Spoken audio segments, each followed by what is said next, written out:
Y ya estamos grabando, ¿no?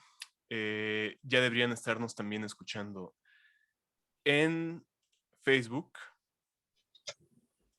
Eh, Parece ser que la transmisión el día de hoy va a estar un poco menos ajetreada, gracias a Ricardo que nos está haciendo el favor del aspecto técnico de esta transmisión. Pero el día de hoy, como ya les he dicho en varias ocasiones a los compañeros que nos han acompañado en estas sesiones y también en el YouTube y por todos lados demás, que el día de hoy tenemos una sesión especial de diálogo, discusión y análisis. Y para eso tenemos aquí a Yankel Peralta. Saluda, Yankel.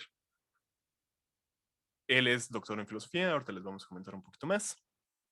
Pero tengo aquí unas palabras que escribí para todos ustedes este día y voy a empezar a dar paso a leer un poco de esto, ¿no? Es 18 de diciembre y queremos dar la bienvenida a todos, todas, todos a este club de lectura de El Capital. El día de hoy cumplimos 12 sesiones. Aplausos. Y creo que es motivo de celebración. Por un lado, esta es la última sesión del año, nuestra posada. Nos tomaremos 2 semanas por las fiestas decembrinas para regresar el 8 de enero a nuestras actividades, así que hoy decimos felices fiestas a todos. Por el otro, hoy nos desviaremos un poco de lo que hemos estado haciendo hasta ahora. Durante esta sesión pondremos el libro a un lado y nos dedicaremos a un ejercicio de reflexión. En las sesiones anteriores hemos abordado una gran cantidad de ideas contenidas en la primera parte del libro primero y hemos dado un primer paso, armados con las categorías recogidas hasta aquí, hacia el tema propiamente en materia, el capital. A fin de cuentas, ese es el tema que nos convoca todos los sábados a este club de lectura.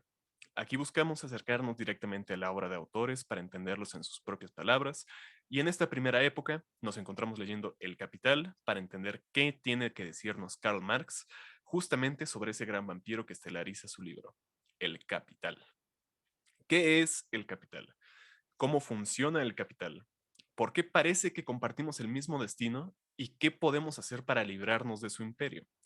Esas son algunas de las preguntas que hemos intentado responder remitiéndonos directamente al texto de esta magna obra de crítica filosófica. Además, los organizadores pensamos desde el comienzo que la mejor manera de aproximarnos a cualquier obra clásica, como esta, es poner su verdad a prueba. Y para ello hemos procurado siempre interrogarla y dejar que nos interrogue. ¿Qué porción de lo que dice es vigente en la actualidad para nosotros, gentes del capitalismo realmente existente, los que tenemos que sufrirlo? Agradecemos a todos los que nos han acompañado, sea a través de Zoom, como los camaradas aquí presentes, en nuestro canal de YouTube o Facebook, por dedicar su tiempo y atención a este club, así como por sus valiosas participaciones, las cuales nos pueden hacer llegar por los comentarios aquí abajo, antes aludidos, para responder preguntas que hayan por los comentarios de las redes antes aludidas, para responder preguntas que hayan surgido o hacer señalamientos de cualquier tipo relacionadas con lo que aquí hacemos. Además, nos harían una gran ayuda si se suscriben al YouTube, si le dan like a este video y comparten. Agradecemos también a nuestro invitado del día de hoy. Yankel Peralta es doctor en filosofía, como ya les decía, le gustan Marx y Hegel y ha accedido a acompañarnos el día de hoy para conversar sobre economía política y estos dos pensadores. Entonces, Yankel, si quieres dar unas palabras antes de que pasemos al interrogatorio, por así decirlo. Sí, gracias, Pablo. Sí, bueno, primero lo que quería hacer era pues agradecerte a ti por invitarme y a todos ustedes por darse el tiempo, ¿no? O por abrirme el espacio de compartir mis ideas y darse el tiempo de escucharme. La verdad, yo celebro que haya este tipo de círculos, porque yo mismo pues me formé, mi lectura del Capital se formó en el curso de las lecturas colectivas. Yo creo que es de las mejores formas de leer este tipo de textos. Eh, y bueno, yo quizá he estado como en 3 círculos distintos del Capital. Uno que empecé por allá del 2015, más o menos, eh, con compañeras, bueno, donde estaba Andrea Torres, por cierto, y luego con Diana y Pablo y Andrea, también estuvimos en otro, ¿no? Y bueno, en fin, he tenido luego otro con Andrea, posterior. Entonces, bueno, mi lectura ha sido sobre todo de la primera mitad del Capital, o sea, los tomos 1 y hasta la mitad del 2 fueron en colectivo. Después ya yo me seguí solo, ¿no? Y bueno, también pues quiero aprovechar esto pues, para celebrar que hace poquito lo acabé, ¿no? Ya yo solito, ¿no? Como ya hasta el tomo 3, o sea, ya hasta los libros amarillos en la edición del siglo XXI, ¿no? Eh, Bien atascado. sí, ya con la renta de la tierra, etcétera. Pero bueno, debo decir que sí, la experiencia de lectura es muy distinta y yo creo que es, en todo caso, digo, nada sustituye la lectura individual en el sentido de que es ahí donde uno pues se da el tiempo individual de asimilar las ideas, ¿no? Pero creo que cuando uno después, de todas formas, lo pone en discusión en grupo, creo que se gana todavía más, ¿no? Entonces, sí, insisto, yo celebro mucho que hagan estos círculos, me da mucha alegría y pues espero que pues sigan hasta el final o hasta donde puedan, ¿no? Lo más lejos posible. Igual siempre hay cosas de tiempo, de trabajo, etcétera, que se atraviesan, pero yo pues les deseo lo mejor y que lleguen hasta lo más lejos posible, ¿no? Y que lo sigan haciendo. Y pues sí, agradezco muchísimo la invitación. Yo nomás quería anotar dos cosas, ¿no? Yo lo que le decía a Pablo es que quería compartir un par de, o definir un poco mi punto de vista, ¿no? Eh, yo creo que la lectura o la experiencia que yo he tenido, la lectura del Capital conforme siempre voy avanzando, siempre van surgiendo como dudas, interrogaciones que surgen hacia Marx, que vienen mucho vienen como formuladas desde un sentido común académico, que no necesariamente es dialéctico o revolucionario, ¿no? Usualmente es un sentido común académico, pues burgués, ¿no? Conservador, eh, y que trata de cuestionar a Marx en ciertos aspectos que el mismo Marx resuelve después, ¿no? Yo creo que una lectura dialéctica tiene que defender las ideas del capital y criticarlas incluso, ¿no? Pero defenderlas contra las facciones reaccionarias de su lectura, ¿no?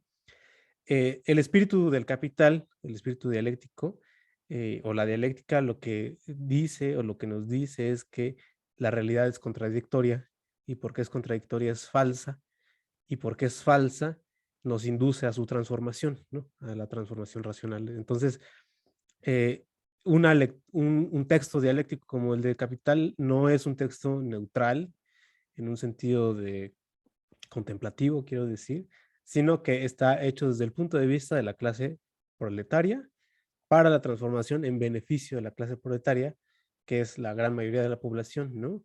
Eh, por o debido a las irracionalidades, sobre todo debido a las irracionalidades inmanentes del capitalismo, ¿no? Entonces, un poco a lo que voy con esto es que las críticas que se puedan elaborar de Marx tienen que ser progresivas, quiero decir, en el sentido de que hay que asumir ese espíritu de crítica y de transformación y con base en ese, como criticarlo, ¿no? Como que hay que estar atentos de las críticas hacia Marx, que lo que hagan es, al contrario, inhibir la conciencia revolucionaria, ¿no? Yo creo que una de las críticas actuales que más progresivas son en ese sentido y que se le hacen muy pertinentemente a Marx son las que vienen del marxismo feminismo, ¿no?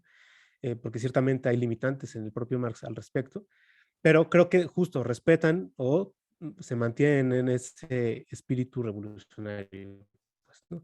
Entonces, un poco es como lo que quiero compartir, ¿no? Eso, la lectura colectiva, las ventajas de la lectura colectiva y dos, eso, el punto de vista dialéctico que el capital nos invita siempre a conservar, pues, ¿no?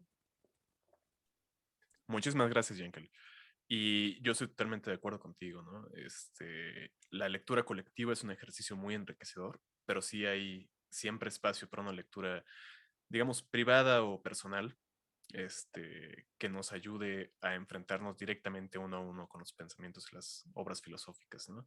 Y específicamente de alguien como Marx, que como bien señalas, es un pensador dialéctico y que por lo tanto nos invita a reflexionar o a sumergirnos en el carácter negativo de las cosas, ¿no?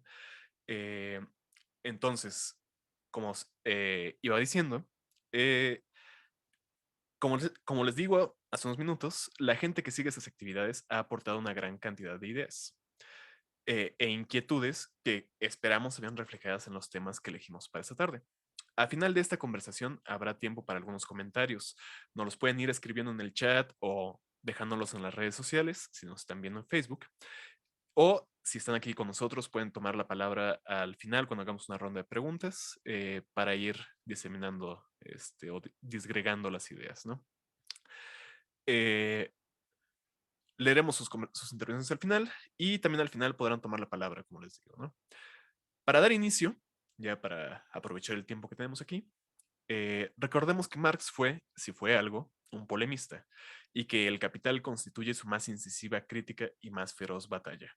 La crítica de la economía política, la primera edición de la cual aparece en 1867, hay que recordarlo, no solo dibuja la ofensiva contra un pensamiento económico que se remonta hasta la antigüedad clásica, sino que lo hace además y principalmente contra la totalidad de una forma de vida. Un documento con su firma, publicado en 1848, declara: la historia de todas las sociedades que han existido hasta nuestros días es la historia de las luchas de clases. Por supuesto, si esta situación ha de ser deshecha, es decir, si no deseamos vivir de manera que unos cuantos vivan a expensas de la gran mayoría de los demás, debemos examinar las distintas sociedades del pasado para conocer qué guardan en común y con ello descubrir qué tiene de particular nuestro momento histórico para llevarlo a su fin. Solo así se descubre el corazón donde debemos clavar la estaca. En el manifiesto del Partido Comunista, antecitado, se describe esta empresa en términos prácticos. En El Capital, por otro lado, se realiza como crítica científica. Su objetivo es retratar a la sociedad capitalista, describiendo sus partes en relación una con la otra y en cada momento de su movimiento real, exhibiendo así las leyes que lo rigen y explican. Con este fin, Marx recurre a una de las influencias filosóficas más importantes, a una de sus influencias filosóficas más importantes, Georg Hegel. Sin embargo, nos hace saber que prefieren guardar cierta distancia. Dice Marx: la mistificación que sufre la dialéctica en manos de Hegel en modo alguno obsta para que haya sido él quien por vez primera expuso de manera amplia y consciente las formas generales del movimiento de aquella, la dialéctica. En su forma mistificada, la dialéctica estuvo en boga en Alemania porque parecía glorificar lo existente. En su figura racional es escándalo y abominación para la burguesía y sus portavoces doctrinarios, porque en la intelección positiva de lo existente incluye también al propio tiempo la inteligencia de su negación, de su necesaria ruina. Ya Yankel nos hablaba un poquito al respecto de esto. Y ahora, Yankel, quisiera preguntarte: ciencia, movimiento, negación, estas categorías, ¿cómo las deberíamos entender respecto al pensamiento de Marx? ¿Y podrías ayudarnos a dibujar con mayor nitidez la relación que guardan el método dialéctico específicamente de Marx o marxista y el de Hegel? Sí, bueno, voy a intentar dar mis ideas al respecto, ¿no? No sé, no quiero que se tomen como en un sentido como normativo, ¿no? Eh, bueno, yo creo que la noción de ciencia en Marx está muy asociada con los sentidos que al término le imprimieron Kant y Hegel. Es decir, ciencias sería una demostración racional del orden sistemático de las categorías, ¿no? Aquí, y aquí para evitar anacronismos, pues, ¿no? La ciencia no tendría el sentido de un método de investigación o de verificación empírico, ¿no? Esto no quiere decir que no haya esos métodos o que Marx no recurra a ellos o que no se pueda recurrir a ellos, ¿no? Simplemente digo que no es el sentido en el que Marx usa ciencia, ¿no? Entonces, ciencia es la demostración de una relación conceptual, ¿no? Y la dialéctica es el método que demuestra, o un método específico que demuestra el vínculo entre las categorías por vía de la negación, ¿no? Esto, la negación, pues no quiere decir otra cosa que una determinación, eh, pongamos por caso la categoría de mercancía, se define esencialmente por sus casos límite. Por ejemplo, en este caso, pongo estos ejemplos porque son los que están leyendo ustedes, ¿no? En este caso, el caso límite de la mercancía sería el dinero, ¿no? Entonces, el dinero revela que la mercancía es valor y que el valor niega el valor de uso, ¿no?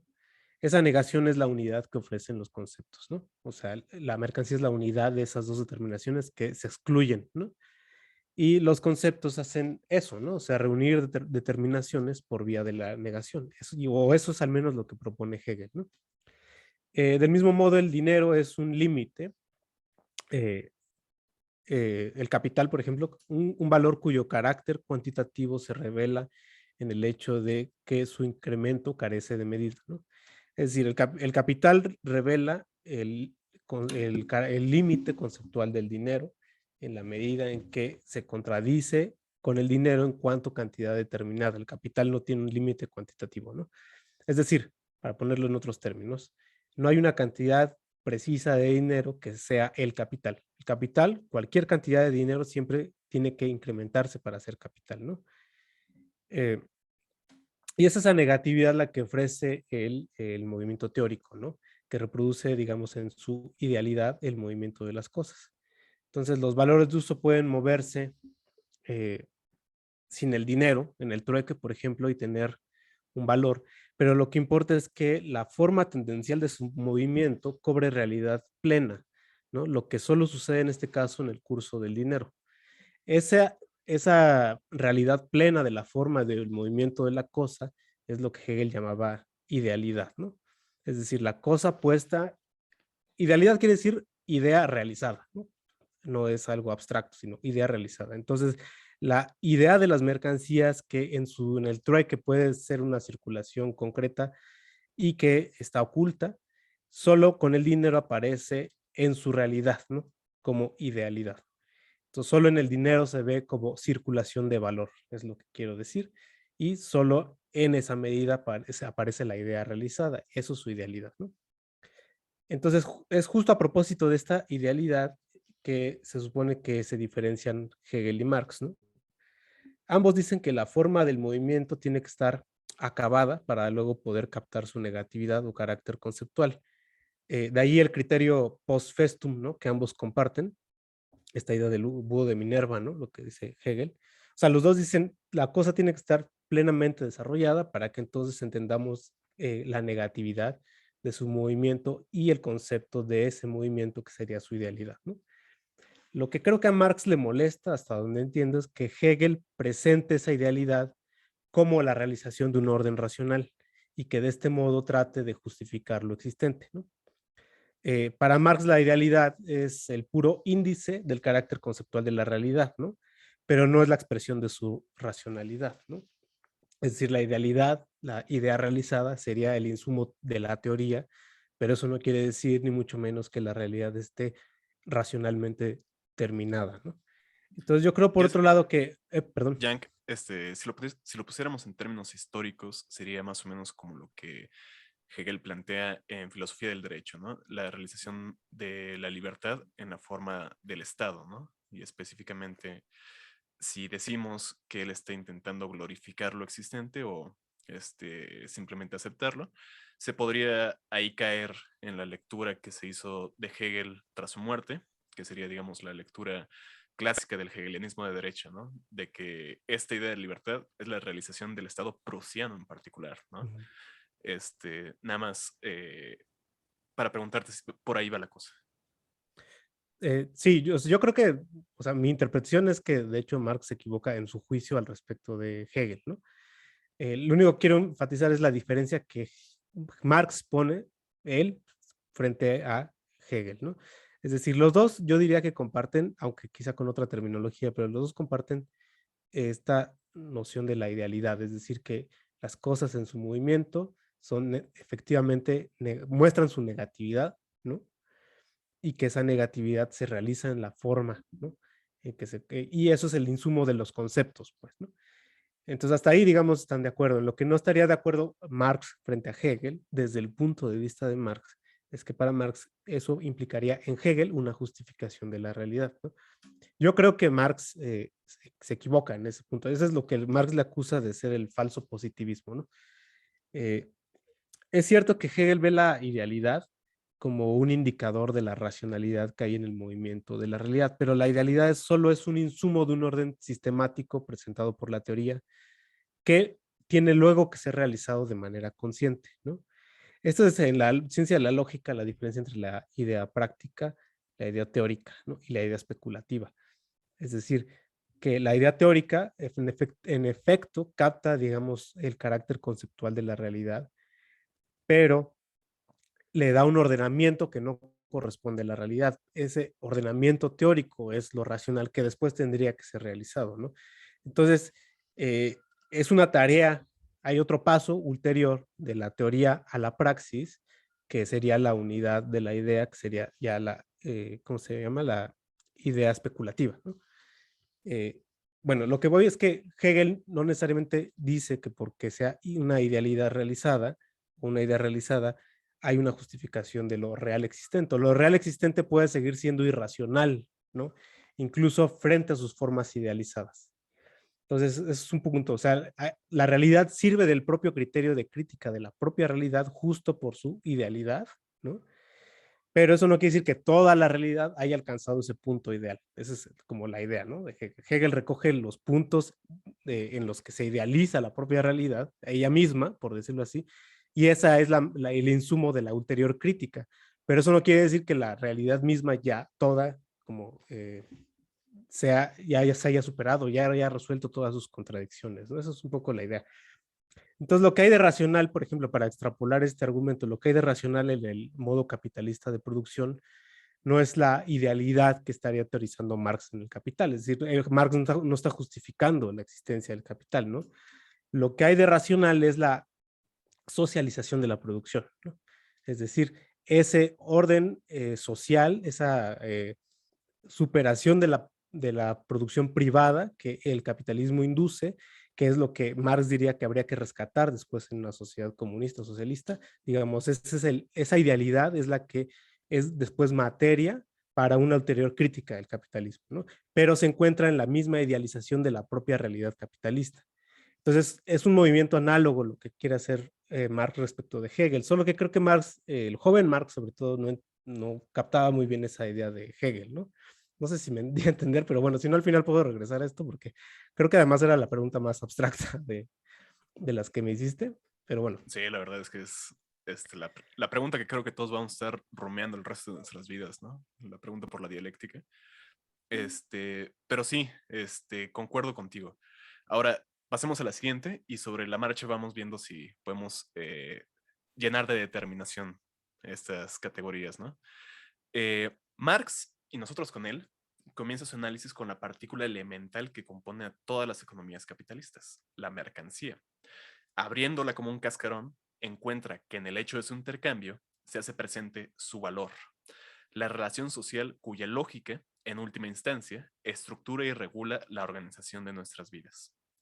Puesto en marcha, el valor de la mercancía comienza un proceso de desarrollo que culmina con su transformación en dinero, lo cual, a su vez, hace posible la multiplicación e incremento, su realización como capital.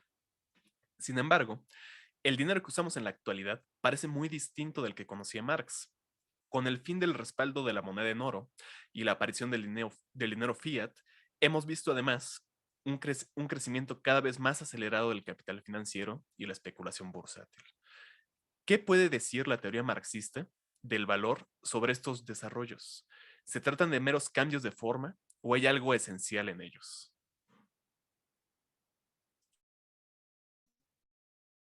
Sí, mira, la pregunta que me haces, o que me hacen, pues yo mismo me la llegué a formular justo cuando estaba a las alturas del tercer capítulo, ¿no? Que entiendo es donde están ustedes, ¿no? Eh, de hecho, muchas de las teorías marxianas expresadas en el Capital pueden despertar hoy cierto tufo de anacronismo, y esto tanto entre simpatizantes como entre opositores al marxismo, ¿no?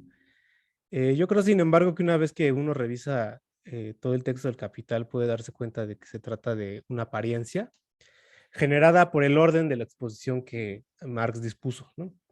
Muchos de los fenómenos, digamos, de la economía capitalista que hoy vivimos como peculiares a su posmodernidad, parecen pues incompatibles con la teoría del valor, del dinero, de la explotación, ¿no? Etcétera.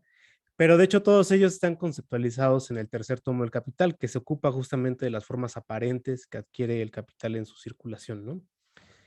Eh, el caso del dinero es en este sentido paradigmático. En los capítulos primero a tercero del primer tomo, que es donde ustedes están, Marx se ocupa de explicar la base, el fundamento, o digamos la condición de posibilidad del valor y de las relaciones de valor, despejando, digamos, todo posible ruido fenoménico o fenomenológico, ¿no? Tal vez si se hubiera visto, o tal vez si Marx hubiera visto que esto generaría tantas confusiones, quiero pensar que a lo mejor hubiera comenzado por disolver primero la apariencia, ¿no? Eh, pero él decidió empezar al revés. Él, de hecho, literalmente dice que él va a empezar por la ciencia y después va a ocuparse de la apariencia, ¿no? Pero mucha de la didáctica del capital, es decir, de los que nos dedicamos a enseñar el capital, pues nos damos cuenta que para enseñarlo hay que partir de la disolución de la apariencia para poder después entender lo que explica Marx, ¿no? Entonces esto sucede muy particularmente con el caso del dinero, ¿no? El dinero fiduciario, ¿no? O el fiat o la criptomoneda, todas las formas de emisión de moneda que no son como tales objetivaciones del valor, están teorizadas, de hecho, en el capítulo 25 del tercer tomo del Capital, que se llama Crédito y Capital Ficticio, ¿no? Yo seleccioné un pasaje que se los voy a leer nada más para que se den un poco cuenta de...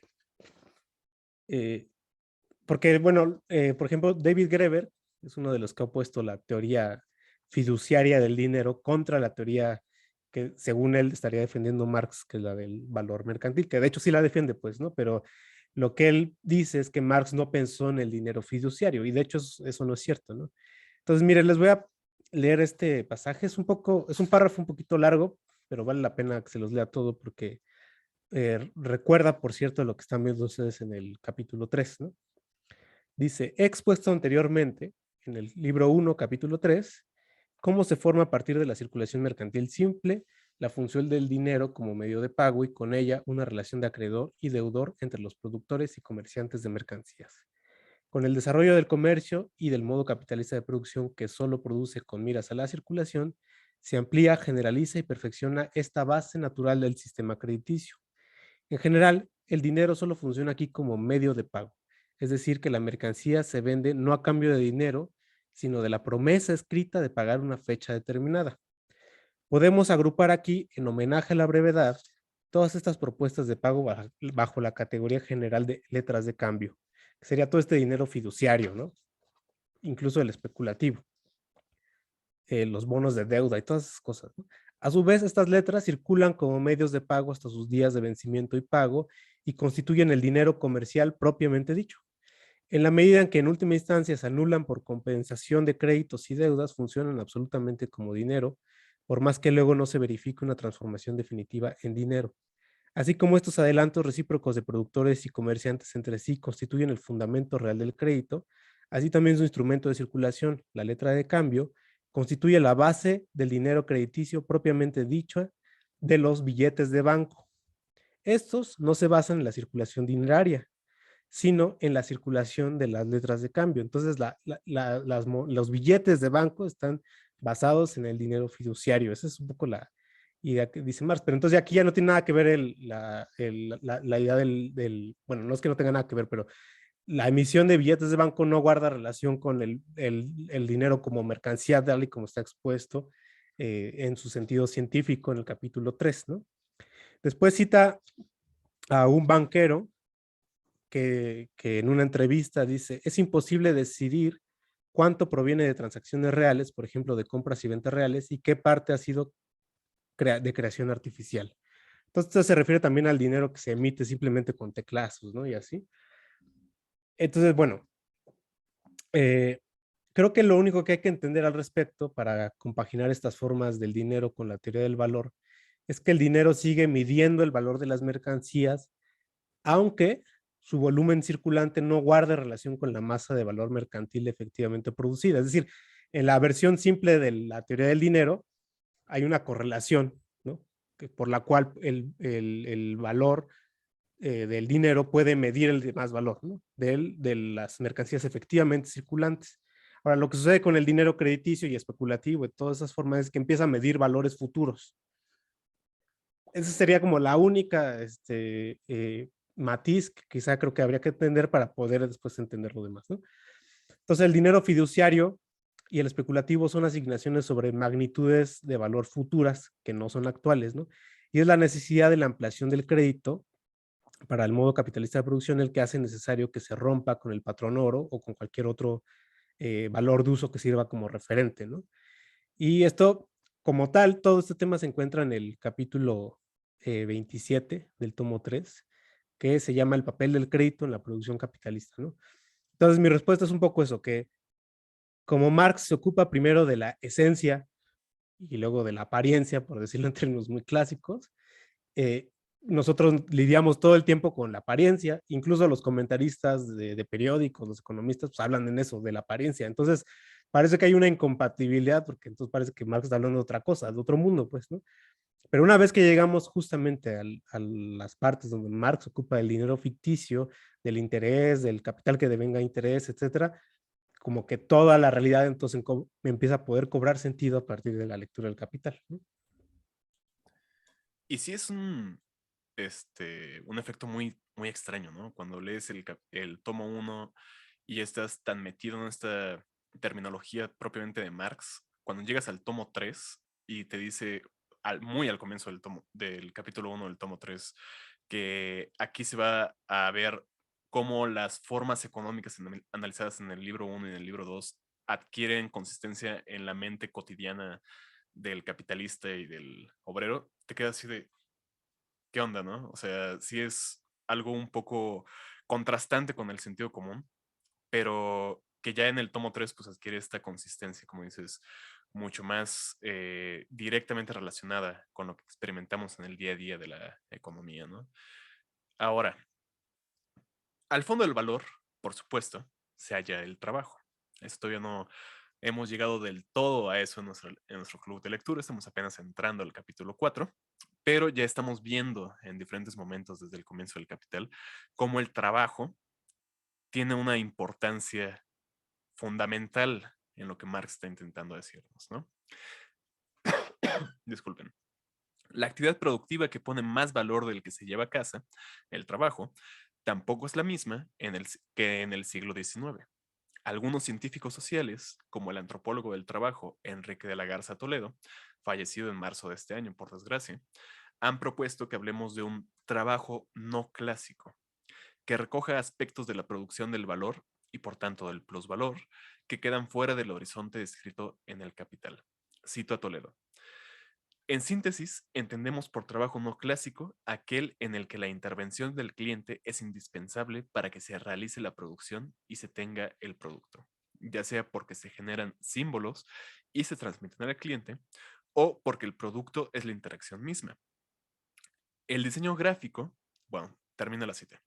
El diseño gráfico, desarrollo de software, trabajos de cuidados, aplicaciones de entregas de productos y de transporte personal son algunos ejemplos de este trabajo no clásico. ¿Qué debe significar este cambio para una crítica de la economía política y para una política emancipatoria? Ahora, Yankel y Laura, que también nos está acompañando aquí, han publicado al respecto un análisis acerca justamente de las aplicaciones como Uber. Entonces yo creo que además de que Laura también nos ha puesto esta cuestión en el club de lectura en varias ocasiones, yo creo que en este momento se puede ampliar un poco nuestra perspectiva, ¿no? Entonces, Yankel, por favor. Sí, bueno, Laura y yo todavía no publicamos escrito al respecto, o hemos tratado de investigar, todavía no lo publicamos, pero bueno, sí, sí hemos trabajado en eso, ¿no? Y bueno, en este caso, pues mi respuesta es un poco la misma que la anterior. Eh, Aunque yo no conozco el trabajo de la Garza, sí les puedo decir que muchos de los ejemplos que ponen, que pusiste tú ahorita, Pablo, son de trabajos que Marx en el tomo 2, aquí en el segundo, teoriza como trabajos relativos a la circulación, ¿no? Y mucho del malentendido con Marx es que él explícitamente identifica estas formas de trabajo con el trabajo que llama improductivo, en el sentido de que no generan ni valor ni plusvalor. Y el contraejemplo que usualmente se pone es que los trabajos de cuidado, de generación y transmisión de conocimientos, incluso el trabajo de servicios, pueden todos generar ganancia, ¿no? Ahora, la cosa es que de hecho Marx explícitamente admite que así es, ¿no?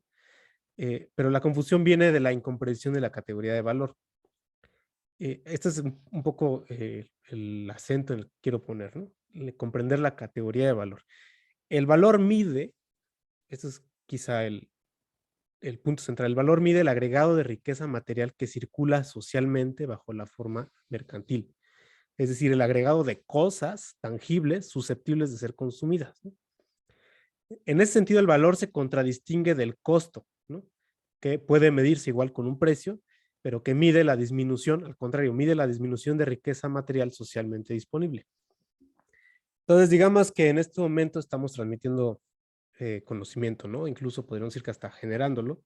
Y si pongamos por caso yo cobrara por platicar con ustedes, cosa que por supuesto yo jamás haría, ¿no? Podría justificar ese cobro con base en que he añadido algo, ¿no? Digamos, mis ideas sobre el capital, ese algo que antes no estaba, y que en ese sentido habría yo agregado valor, ¿no? Con lo cual habría yo justificado el monto de mis honorarios, ¿no? Pero aquí la cosa, estaría ya usando mal yo en este caso estaría usando mal la categoría de valor, ¿no? Porque materialmente no he añadido nada, ¿no? Al contrario, lo que he hecho es consumir energía eléctrica, mi computadora se ha desgastado por un tiempo más, ¿no? Qué sé yo, y mis honorarios tendrían entonces que cubrir esos costos para que a la larga, después de muchas charlas, pueda comprarme otra computadora, otro micrófono, qué sé yo, ¿no? O comida para poder seguir estudiando. Es decir, esta actividad que estoy haciendo no genera riqueza, al menos no en un sentido de cosa externa que está afuera, ¿no? Sino que al contrario la consume. Claro, hay otro tipo de valor que se transmite, pero que no tiene que ver con el valor que está categorizando Marx, ¿no? No quiere decir que no tengan valor en muchos otros sentidos, pues, ¿no? Entonces la diferencia es que el trabajo de hablar y preparar una exposición no genera riqueza, ¿no? La consume, insisto, ¿no? Y lo mismo vale para el trabajo de servicios, ¿no? No genera riqueza, sino que la consume.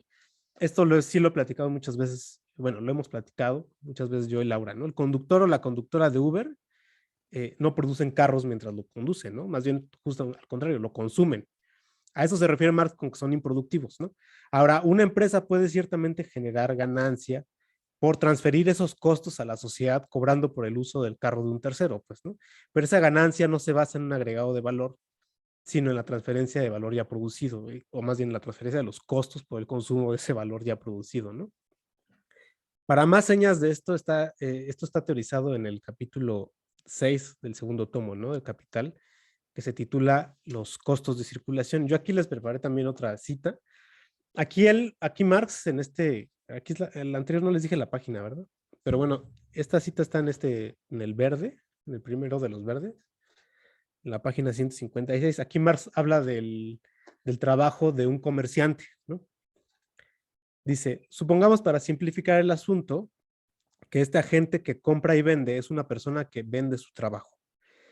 Digamos, alguien que vende en una tienda de Apple o algo así, ¿no? Dice, gasta su fuerza de trabajo y su tiempo de trabajo en estas operaciones, es decir, en pasar la mercancía a dinero y el dinero a mercancía, y por ende vive de esto, así como otros viven, por ejemplo, de hilar o de trabajar en una botica. Cumple una función necesaria, porque el propio proceso de reproducción incluye funciones improductivas, ¿no? Es decir, alguien tiene que venderlas, ¿no? Alguien tiene que hacer circularlas, o si estuvieras en otra sociedad, alguien que tendría que trabajar en distribuir, pues, ¿no? Es un trabajo necesario, pero improductivo, es decir, no añade más riqueza. Trabaja, a, trabaja al igual que cualquier otro, pero el contenido de su trabajo no crea ni valor ni producto. Forma parte de los gastos varios de la producción, ¿no? Y luego, bueno, después Marx explica que la sociedad no se apropia en virtud de esto ni de producto ni de un valor excedente, ¿no? La sociedad no paga ningún equivalente por el tiempo activo en el que trabaja este agente de circulación, ¿no? No obstante, Marx dice que a esta gente se le puede explotar, pues, ¿no? O sea, ese trabajador improductivo, hay un tiempo de su trabajo que se le paga un salario y otro tiempo que genera esa ganancia por transferencia de costos, ¿no? Entonces, una cosa es que sea improductivo y otra cosa es que de todas formas se le explote, o sea, de todas formas se le puede explotar, ¿no? Entonces, aquí un poco lo que digo es lo mismo, ¿no? Marx empieza el Capital con la teorización del trabajo productivo, porque esa es la base después de la cual todos los ulteriores negocios capitalistas pueden sobrevivir, o sea, por esa transferencia del valor y del plusvalor, ¿no? Pero eso no quiere decir que esa teorización no esté ahí, ¿no? Eh, Más bien yo creo que lo que dice Marx ahí no está suficientemente divulgado, ¿no? Ahora, lo que pregunta Pablo sobre la política emancipatoria, yo creo que no cambia casi nada, ¿no? Porque eh, esto no cambia el hecho que el trabajo productivo como el improductivo son explotados, ¿no? y que hay una escisión de la jornada laboral en los dos casos entre trabajo, aunque ustedes todavía no llegan a eso, ¿verdad? Pero bueno, llegarán, ¿no? Y se darán cuenta de lo mismo. Hay una Sí, escisión, es perdón. la cosa, llegaremos en algún momento, ¿no? Pero de todos modos, puedes aquí introducirnos las categorías, no hay ningún problema. Ok, sí, bueno, lo digo rápido. De todas formas, el trabajador improductivo, pues, tiene una jornada laboral que se ciñe en tiempo necesario y tiempo de plus trabajo, ¿no? Y que en ese sentido su interés como clase coincide con el de los trabajadores productivos, saber que es eliminar o suprimir o reducir el tiempo de plus trabajo, ¿no? Entonces, para efectos de la política emancipatoria, incluso esos tipos de trabajo, yo no veo que pongan como en cuestión la misión del proletariado, como en algún sentido también pretendió hacer pensar la Clau, ¿no? Entonces sí, eso sería lo que tendría que decir al respecto. Muchas gracias. Y yo creo que uno de los temas recurrentes de esta conversación, o por lo menos que ya recurrió un par de veces y que es algo que todos tenemos que recordar cuando leemos a Marx, es que Marx no era ningún ingenuo.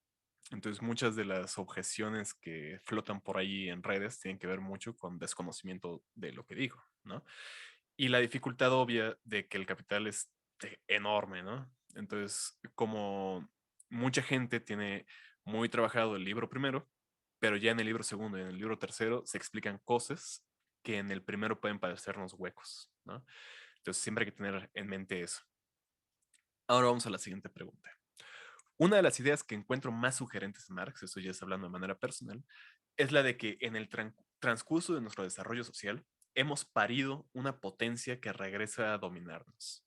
El capital, después de todo, existe en función de que haya alguien que produzca plusvalor y que exista alguien más que se apropie de dicho plusvalor. Y por ello, depende de que esa distinción entre productor y propietario continúe existiendo de manera regular e indefinida. En esa medida, reduce a dos nuestras opciones y nos obliga a entrar en una u otra todo el tiempo. Y en muchos casos, sin conocer nunca más que una u otra de esas opciones. Si vemos las estadísticas de movilidad social, pues es muy obvio que las personas que nacen en digamos, en una clase o en un decil socioeconómico, la mayor parte de su vida se mantienen en ese o tienden hacia la caída, ¿no? Hacia lo que Marx llamaría la proletarización, ¿no? En los hechos, el capitalismo proscribe nuestra realización personal y lo sustituye por la suya propia, la realización del valor como capital. Esto contrasta directamente con la idea ingenua que ve en las opciones de consumo que se ofrecen en el mercado la culminación de la libertad humana. En un pasaje famoso del capítulo 1, Marx dice, cito a Marx, la figura del proceso social de vida, esto es, del proceso material de producción, solo perderá su místico velo neblinoso cuando, como producto de hombres libres y libremente asociados, estos la hayan sometido a su control planificado y consciente. Cierro cita. De suyo se entiende que esta nueva sociedad se encuentra más allá de esa limitada forma burguesa de la libertad que he descrito. Pero, ¿qué clase de libertad es la que propone Marx? ¿Qué papel jugaría aquí el Estado? Y lo pregunto específicamente por una cuestión, ¿no? Cuando nosotros leemos control planificado y consciente, ya estamos predispuestos a pensar directamente en Estado, ¿no? Porque ese es el argumento de la propaganda que se ha diseminado durante todo el siglo XX y lo que llevamos del XXI, ¿no? Cuando alguien habla de Marx o de marxismo o de comunismo, habla de un Estado fuerte, omnipresente en la vida de los sujetos, autoritario, que planifica todo desde una oficina gubernamental en alguna capital del país. Y a mí me parece, y esto también es algo que hemos discutido varias veces en este club de lectura, que esa no es la idea que Marx tenía, ¿no? Independientemente de las diferencias que haya entre Marx y el socialismo real, quisiera que habláramos un poco aquí acerca de la idea de libertad que Marx está pensando, ¿no? Entonces, Yankel, si nos puedes dar un norte aquí, por favor. Sí, yo creo que en este sentido, yo creo que hay dos clases de libertad, bueno, tres, que Marx propone. eh, Tal vez haya más, ¿no? Pero bueno, para efectos de lo que me preguntan. Al final voy a tomar la que me preguntan sobre el Estado, ¿no? Pero bueno, voy a hablar de las otras dos primero. Yo creo que la primera es la libertad de tiempo, ¿no? O la ampliación del tiempo libre. Esto guarda relación con lo que mencionaba en la respuesta anterior, ¿no? Es decir, con la supresión o reducción del tiempo de plus trabajo, que, que implicaría una ampliación del tiempo de trabajo necesario, pero una reducción, pero en cuanto a una supresión del tiempo de plus trabajo, tendría que haber una reducción absoluta de la jornada laboral, ¿no? Entonces, hoy somos pues consumidores y consumidoras y si tenemos el dinero, pues tenemos una relativa libertad para elegir un producto u otro, ¿no? Pero esta libertad, que no veo por qué tuviera que desaparecer en algún momento, pues se paga hoy al precio de embridar nuestro tiempo al tiempo de trabajo, ¿no? A la jornada laboral y más específicamente al tiempo de plus trabajo. Entonces, la libertad que propone, o al menos en este sentido, Marx sería la liberación del tiempo libre más allá del mero tiempo de recuperación para que volvamos a vender o enajenar nuestra capacidad productiva, ¿no? Esa sería la primera idea. En segundo lugar, eh, con la socialización de los medios de producción, creo que Marx propone la libertad de producir y ya no solo la libertad de consumir, ¿no? Creo que André Gortz, quien por otra parte es crítico de Marx, ¿no? Eh, ha teorizado mucho al respecto, yo creo que en un sentido correcto, pues, ¿no? Un uso social de los medios de producción no solo debe implicar esto, ¿no? Lo que dice es la planificación de la producción y de la división social del trabajo, sino que debe abrir la posibilidad de continuar el proceso de producción durante el consumo, ¿no? Esto es un ejemplo del caso del software libre, ¿no? Que todo el mundo puede ir mejorando según sus necesidades de consumo, o como cuando se podía ensamblar las computadoras en casa. Eh, no sé si a ustedes les tocó, ¿no? Pero a mí de chavo, de morro, de adolescente, sí me tocó que te armaban tu computadora o podías arreglar tu bocho con una agujeta, qué sé yo. Es decir, que había maneras de intervenir lo que ya habías adquirido, había maneras de mantener en su reproducción, ¿no? Entonces, hoy sucede al contrario, ¿no? Que el consumidor está limitado a eso, a su capacidad de compra, pero no puede intervenir productivamente, en general, pues, ¿no? En el mejor funcionamiento de lo que adquiere, ¿no? Esta sería una segunda libertad, ¿no? Y habría una tercera libertad, que es la libertad de la libre asociación, ¿no? Que tanto menciona Marx todo el tiempo y que tiene que ver con el tipo de Estado, ¿no? Que solicitaría una formación socialista, ¿no? Lo que siempre criticó Marx es que la política fuera una especialización de una clase, ¿no? De la clase política, podríamos decir que incluso hoy podríamos pensar que como una formación análoga a la clase terrateniente, ¿no? Es decir, que viven de rentas, ¿no? Yo creo que la libre asociación, si algo debe suponer, es la desaparición de la diferencia entre la sociedad civil y la sociedad política, ¿no? Es decir, que todos de alguna forma estuviéramos implicados en la planificación. Entonces, en ese sentido, pierde un poco la apariencia de Estado autoritario, es decir, como una formación de terratenientes o lo que quieras que impone, ¿no? ¿Cuál va a ser la lógica de la producción de la sociedad? Yo creo que aquí es significativo lo que dice también Hegel, ¿no? Que Hegel también tiene toda la apariencia de alguien que defiende un Estado duro y no sé qué, y en gran parte sí, pero en lo que se refiere a la producción social, Hegel es alguien que dice, Hegel defiende la idea del Estado terrateniente, ¿no? Por otro lado, con las cosas con las que yo no estoy de acuerdo, ni Marx estaría de acuerdo, pero lo que dice Hegel, que es muy interesante, es que el Estado no debe meterse en la planificación de la producción, sino que deben ser los productores directos, ¿no? Entonces, yo creo que es una idea análoga a lo que propondría Marx, con excepción de que no debe ser la política, no debe ser propiedad privada de una clase social, ¿no? Sino que todos deberíamos estar implicados. Entonces, o es otro Estado, o es otro tipo de Estado, o implica de plano la desaparición del Estado, ¿no? Habría que entenderlo como así. Muy bien. Y sí, respecto a su último de la libre asociación, me llega a la mente un pasaje del programa de Gotha, ¿no? Donde habla justamente de las cooperativas, donde está criticando la postura del Partido Socialdemócrata Alemán, de su sección de Gotha. Y él dice, la idea de que las cooperativas tienen que estar bajo el control del Estado y el Estado las tiene que impulsar es quitarle a las cooperativas todo lo de revolucionario que podrían tener, en tanto que la cooperativa pues está fuera del Estado, ¿no? Entonces, gracias por brindarnos estos elementos, Yankel, para pensar una idea de libertad más allá de la que usualmente tenemos, ¿no? Ahora vamos a pasar a la última pregunta de la lista que tenemos aquí. Antes de abrir un poco la conversación, ya nos llegaron algunas preguntas y estoy seguro que las personas que nos acompañan tendrán algunas más. A lo largo de la lectura, una categoría muy peculiar saltó a nuestro encuentro: la crisis.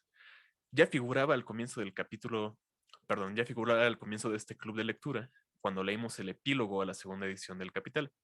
Ahí se lee, famosamente al final del epílogo: el movimiento contradictorio de la sociedad capitalista se le revela al burgués práctico de la manera más contundente durante las vicisitudes del ciclo periódico que recorre la industria moderna y en su punto culminante, la crisis general. Cierro cita. Más adelante, al tratar la circulación mercantil simple, volvió a sumarse con timidez, pero no es sino hasta alcanzar un alto grado de concreción en el análisis del dinero que Marx señala, cito de nuevo: en la crisis, la antítesis entre la mercancía y su figura de valor, o sea, el dinero, se exacerba hasta convirtiéndose en contradicción absoluta. Cierro cita. ¿Qué hace tan peculiar a la crisis en el capitalismo? ¿Qué efectos lleva consigo una crisis? ¿Y estamos atravesando una crisis en este momento? Eh, bueno, yo creo que lo peculiar de las crisis capitalistas es que no solo se trata de una crisis de sobreproducción o de subproducción, ¿no? En el capitalismo las crisis ocurren con independencia, diríamos, de la relación entre el sistema de capacidades y el sistema de necesidades, ¿no? Como dice Marx en el tomo 2, y de hecho hay una cita, solo que ya esa ya no me dio tiempo de buscarla: los negocios pueden estar en el periodo más floreciente y las mercancías pueden mantenerse en circulación en manos de revendedores sin llegar a tocar la esfera del consumo, ¿no? Justamente eso es lo que sucede con la especulación, ¿no? Entonces, desde el punto de vista de la reproducción social, eso sería una crisis, es decir, que no lleguen las mercancías al consumo efectivo, ¿no? Pero para el capitalismo, para el capitalista, solo cuenta como crisis que el capital no pueda reinvertirse, que se pierda o que no pueda reconvertirse en plus capital, ¿no? Como se diría técnicamente. Por supuesto que la caída de la inversión genera desempleo, merma la demanda, induce la inflación, y eso es también para la sociedad una crisis, ¿no? Pero lo que quiero decir es que desde el punto de vista del capitalista, lo que cuenta es que la acumulación vaya a flote, aunque perezca el mundo, es decir, aunque no llegue nadie a consumir, aunque todo el mundo esté especulando con, digamos, con los bienes inmuebles, pero haya gente sin casa, es decir, no es que no haya capacidades de producción, ¿no? Sino que para mantener en circulación y que haya flujo de dinero, tiene que impedirse que lleguen a tocar en la esfera del consumo. Entonces no tiene nada que ver, digamos, con la sobreproducción o con la subproducción, ¿no? Entonces las crisis tienen el efecto de que en la medida en que llevan a la quiebra muchas empresas y aumentan el desempleo, de que abaratan el capital constante, ¿no? Y de que facilitan que el gran capital pueda incrementar su tasa de ganancia y seguir reproduciéndose a escala cada vez más ampliada, ¿no? De manera que para el 1% más rico de la población, ¿no? O sea, el gran capital, ¿no? No los empresarios pequeños, no los emprendedores, nada. Las crisis son tiempos de oportunidad, ¿no? Pero también es tiempo de oportunidad para la clase trabajadora, ¿no? Eso es lo que nos dice Marx, ¿no? Es decir, es la oportunidad para darnos cuenta de que tenemos que ver cómo seguir reproduciendo nuestra existencia más allá de nuestra dependencia respecto del capital, ¿no? Ahora, si atravesamos por una crisis, pues yo creo que sin duda, pues todos los tabloides, comentaristas, etcétera, pues coincidirían en eso, ¿no? En lo que no se coincide, en lo que hay mucha polémica es en cuál es la causa de esto, ¿no? ¿Por qué sucede? Entonces, las explicaciones son o porque el Estado interviene demasiado, o porque no interviene lo suficiente, o porque no se controla el capital ficticio y especulativo, etcétera, ¿no? O por la escasez de petróleo, qué sé yo. Pero la explicación marxista es esa, ¿no? Que las crisis son el efecto de la caída tendencial de la tasa de ganancia, ¿no? No coinciden, o sea, la caída de la tasa de ganancia no es la crisis, sino es lo que causa las crisis. Y las crisis, como abaratan el capital constante, permiten subir la tasa de ganancia, lo que después redunda en la salida de la crisis, ¿no? Muchos especialistas marxistas dicen que hay una diferencia de tiempo de 2 años, es decir, que cae la tasa de ganancia y 2 años después se registra la crisis, ¿no? Es como el efecto retardado. Entonces, creo que no hay duda, yo creo que no hay mucha polémica sobre que estamos en crisis económica, sobre todo con la inflación que ahorita estamos pasando. Lo que creo que hay mucha polémica es cuál es la causa, ¿no? Y si, y si el marxismo tiene razón en que en el capitalismo son inevitables las crisis por la inevitable caída de la tasa de ganancia, entonces la única solución de las crisis es salir del capitalismo, ¿no? No hay forma de, digo, puede haber remedios más o menos, ¿no? No quiere que no quiere decir que todas las políticas de Estado entonces no sirvan para nada, etcétera. No quiero decir eso, sino que no son soluciones, no son soluciones radicales, no son soluciones que vayan a la raíz, ¿no? Entonces, un poco la idea es esa, ¿no? Que no es tanto que no estemos en crisis, sino cuál es la causa de la crisis, ¿no? Creo que eso es un poco lo que hay que urge discutir. Y ya. Perfecto. Entonces, nada más recordarle a la gente que nos está viendo que ya les he compartido en el Classroom y en el grupo la sesión del seminario de crisis que expuso Yankel justamente este tema, donde habla al respecto de la caída tendencial de la tasa de ganancia en extenso, ¿no? Entonces hace una exposición muy didáctica con gráficas y todo sobre qué significa esto, que es un tema que está ya hasta el libro tercero, ¿no? Es un tema ya de estos que decíamos que están en la apariencia, pero que a final de cuentas lo importante de su análisis es rastrarlo a estas leyes inmanentes del modo de producción que lo determinan como un proceso constante, regular, que tiene ciclos muy definidos y, como dice Yankel, inevitables, ¿no? Entonces, hasta aquí yo creo que nuestra conversación ha versado sobre temas recurrentes en varios sentidos. Uno de ellos, la sutileza en el análisis, en la crítica, y el valor de esta negatividad en el análisis dialéctico, ¿no? En el método dialéctico de análisis que nos permite justamente adentrarnos más allá de las apariencias de los fenómenos para ver cómo se articulan en su interior y cómo sus elementos multimembres terminan llevándonos hacia resultados necesarios, ¿no? Hacia cosas que no están sujetas al arbitrio o que no están sujetas a la pura especulación intelectual, sino que son las representaciones racionales de cosas que en la realidad son relaciones sociales, ¿no? Pero que en el método dialéctico me parece una de las cosas más interesantes es justamente la posibilidad de encontrar esos tenores fundamentales y exponerlos de tal forma que nos den las herramientas para dar cuenta de y explicar esos fenómenos más allá de sus apariencias, ¿no? Ahora, tenemos algunas preguntas en el chat que quisiera leer. Número uno, una pregunta que viene de Dae. ¿Las personas que se dedican al trabajo improductivo continúan siendo proletarias o pertenecen a otra clase? Yankel. Sí, yo, de hecho, no es por hacerme comercial al respecto, ¿no? Pero escribí un artículo justo sobre eso, polemizando contra la Clau, porque la idea aquí es un poco, la discusión es filológica sobre a qué se refiere Marx con proletariado, ¿no? Y entonces, en algunos pasajes del Capital, Marx se refiere con proletariado a la clase asalariada.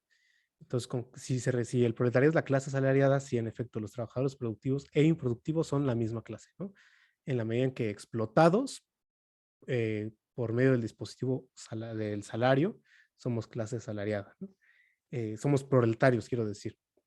Ahora, hay otros pasajes donde el énfasis está hecho en la asociación entre proletario y los asalariados industriales que trabajan en los ramos industriales.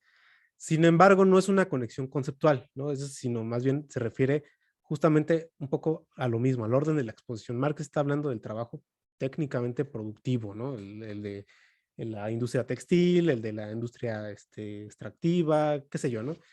De materias primas. Entonces, pues sí, ese tipo de trabajadores que trabajan en ramos industriales, etcétera, pues sí son asalariados, pero es más por asociación y por el énfasis del tema del libro primero, que se hace la asociación entre proletario y trabajador industrial, ¿no? Y es un poco el sesgo histórico con el que se ha leído. Pero en muchísimos pasajes Marx se refiere a proletariado como clase asalariada y eso implica a todos, ¿no? O sea, a todos los que tenemos salario y que no necesariamente trabajamos en fábricas o lo que sea, ¿no? O en maquilas.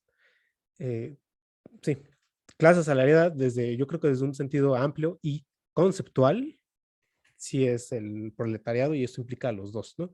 Ahora hay una asociación estrecha que no es conceptual entre clase proletaria y trabajadores industriales, pero eso no es una conexión conceptual, sino es más bien una asociación de la exposición de Marx en el primer libro.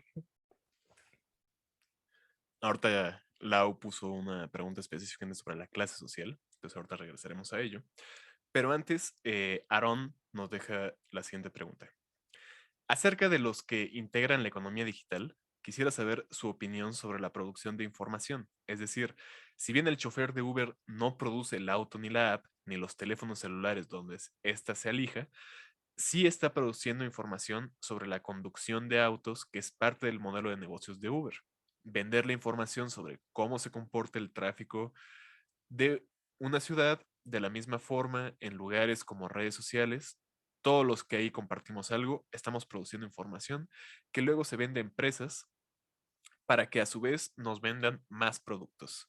Siendo así, no somos ya todos de una nueva forma de productores de mercancías, proletarios digitales, que estamos siendo explotados por los monopolios tecnológicos para producir información. Pues sí, yo diría que sí, pues o sea, es decir, que una empresa puede sacar ganancias por extraer información de tu uso de las redes digitales. Sí, sin duda, pues sucede y pasa. Eh, lo que pasa es que yo no sé si eso cambie la teoría del valor, ¿no? En el sentido de que eso no porque genere ganancias se vuelve trabajo productivo, tiene que generar plusvalor para que se vuelva trabajo productivo, ¿no? Entonces, esto es un poco un tema como más avanzado, ¿no? Pero la idea es que no es lo mismo ganancia que plusvalor, ¿no? Entonces hay muchas empresas que generan ganancia por transferir el plusvalor de los ramos productivos, ¿no? En este caso Uber, pues, ¿no? Pues, a través de los carros, de los celulares, transfiere el valor de esos carros y claro, para esa transferencia se ocupa digamos, de la generación de información que generamos tanto los usuarios como los que conducen, ¿no? Para poder realizar esa transferencia de valor y convertirlo para ellos en ganancia, ¿no? Entonces, un poco la idea es entender que no solamente el valor no es un índice microeconómico, es decir, que surja dentro de una sola empresa, sino que el sentido como es enfático en el que Marx conceptualiza el valor es macroeconómico, ¿no? Es decir, esto se ve sobre todo en la formación de la tasa media de ganancia. Lo que dice Marx es, lo voy a caricaturizar un poco, ¿no? Pero bueno, lo que dice Marx es que todas las empresas producen, ¿no? Y entonces, digamos, arrojan el valor a un fondo común y después, en virtud de las relaciones de competencia, se distribuyen ese valor de nuevo y lo generan como una ganancia propia. Entonces, un poco es lo que sucede, ¿no? Se produce todo el valor y luego incluso empresas que no producen valor entran a competir por ese valor socialmente producido, ¿no? Y claro, nosotros, los usuarios de redes digitales, etcétera, coadyuvamos a que esas empresas se apropien de esa ganancia. Ajá. Marx tenía un término, fíjense, el término que utiliza, y no lo estoy inventando, es máquinas de circulación. Ajá. O sea, hay máquinas de circulación, o sea, hay máquinas que sirven para, o que coadyuvan, aparatos, en este caso los celulares, qué sé yo, ¿no? Que coadyuvan mediante eso, la generación de información, etcétera, a ganar en la competencia y hacerse del plusvalor generado socialmente, pues, ¿no? Y transferirlo. Entonces, sí, yo diría que sí hacen eso, pero que eso no pone en cuestión la teoría del valor, porque justamente más bien se basa en ella, pues son máquinas de circulación que están dispuestas para transferir el plusvalor socialmente producido y apropiárselo. Ahora, en lo único que yo diferiría de lo que tú dices, ¿cómo se llama?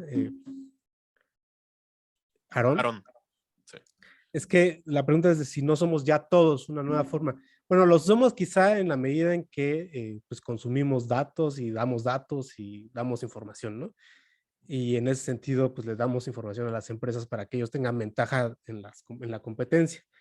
Pero bueno, eso no quiere decir que se haya desaparecido. No sé si está sugiriendo eso, ¿no? No estoy diciendo eso, pero no quiere decir que haya desaparecido el trabajo productivo, pues, ¿no?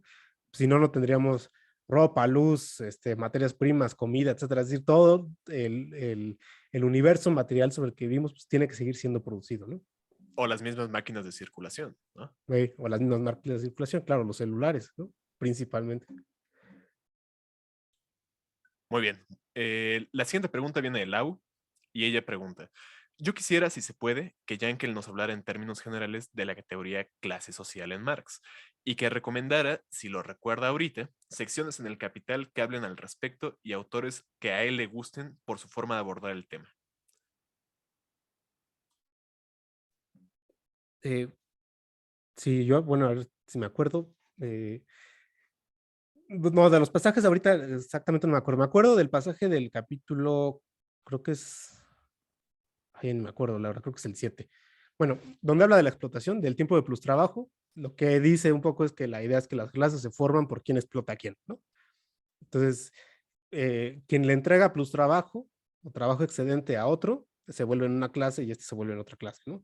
Entonces, se definen un poco por la relación antagónica que establecen entre sí, ¿no? Sería como la teoría o la interpretación del concepto marxista de clase con base en la categoría de explotación. Ahora hay otras formas de entender clase, ¿no? Y también eso luego da lugar a mucha polémica, luego incluso hasta innecesaria, ¿no? De quién gana más, quién gana menos, de cuáles son los intereses culturales, o identificar clase con ramos de producción, que es un poco lo que hace la CLAU bajo el criterio de la división social del trabajo, ¿no? Entonces, los trabajadores industriales serían una clase, los trabajadores de servicios serían otra clase, los campesinos serían otra clase, ¿no?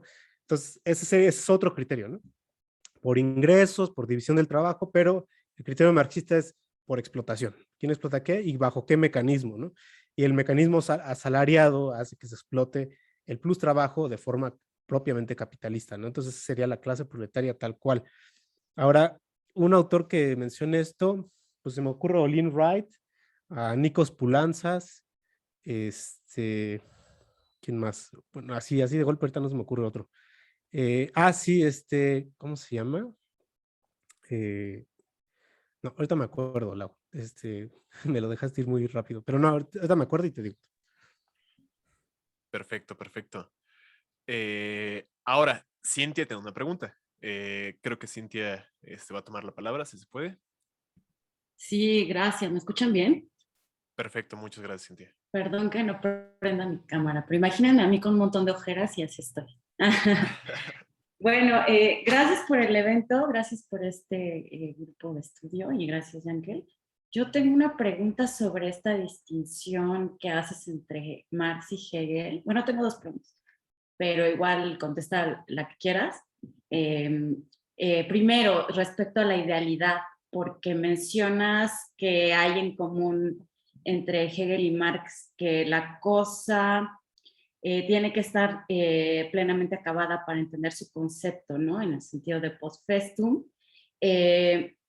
Pero si bien entiendo, estás un poco como tomando una distancia en la interpretación de Marx sobre Hegel, y está sobre todo pensando en el Hegel de la ciencia de la lógica, que hace esta distinción entre idea práctica, teórica y especulativa, ¿no? Entonces, pensar en la idea especulativa como unidad de teoría y praxis significa que, tú lo dijiste, lo real existente puede seguir siendo irracional. En ese sentido, ¿tú estás viendo como una afinidad fuerte entre Hegel y Marx también en este punto? ¿O estás viendo todavía una distancia y en qué sentido la verías? Porque yo veo como algo muy similar, ¿no? En los dos planteamientos. Si entendí bien, pero no sé, a lo mejor hay algo ahí que quieras agregar. Esa sería como la primera inquietud. Y la segunda, si podrías decirnos cuál es tu posición respecto a la teoría de la crisis, porque digamos que tú ya asumes una postura, pero no sé si nos podrías contar un poco sobre el debate, un poco por qué la interpretas como la interpretas. Ya va más hacia tu posición. Y ya, solo eso, pero contestar lo que dé tiempo, no quiero acaparar mucho. Gracias. Bye. Sí, no, gracias a ti, Sin. Híjole, lo de Marx. Yo creo que en cierto sentido son muy, muy distintos, ¿no? Para empezar, porque Hegel eh, no quería inducir ninguna revolución con su teoría, ¿no? Es bastante conservador al respecto.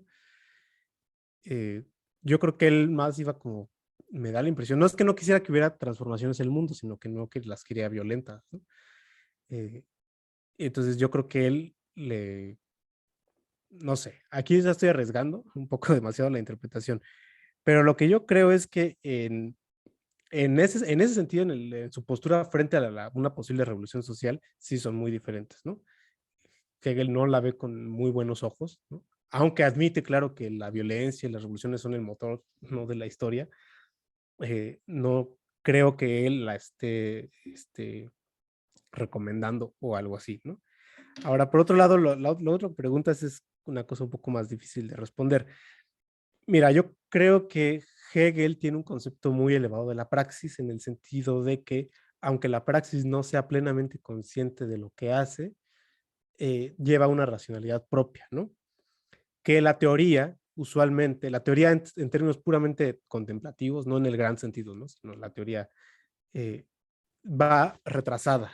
Pues siempre, es lo que un poco quiere decir Hegel en la ciencia lógica, ¿no? Que la idea teórica va como para atrás, va un poco con efectos retardados de lo que se hace prácticamente, ¿no?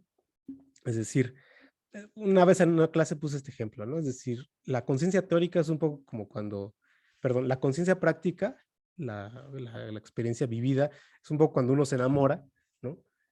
Pero en términos de nuestra conciencia teórica dice, no, no estoy enamorado, no me quiero enamorar, etcétera, ¿no? Entonces, uno cuando ya dice eso, cuando ya siente la necesidad de decir eso de que no me quiero enamorar, es porque ya se enamoró prácticamente, pues, ¿no? Entonces ahí se ve el desfase, ¿no? Un poco lo que dice Hegel al respecto sobre esa diferencia entre la idea teórica y la práctica es esa, ¿no?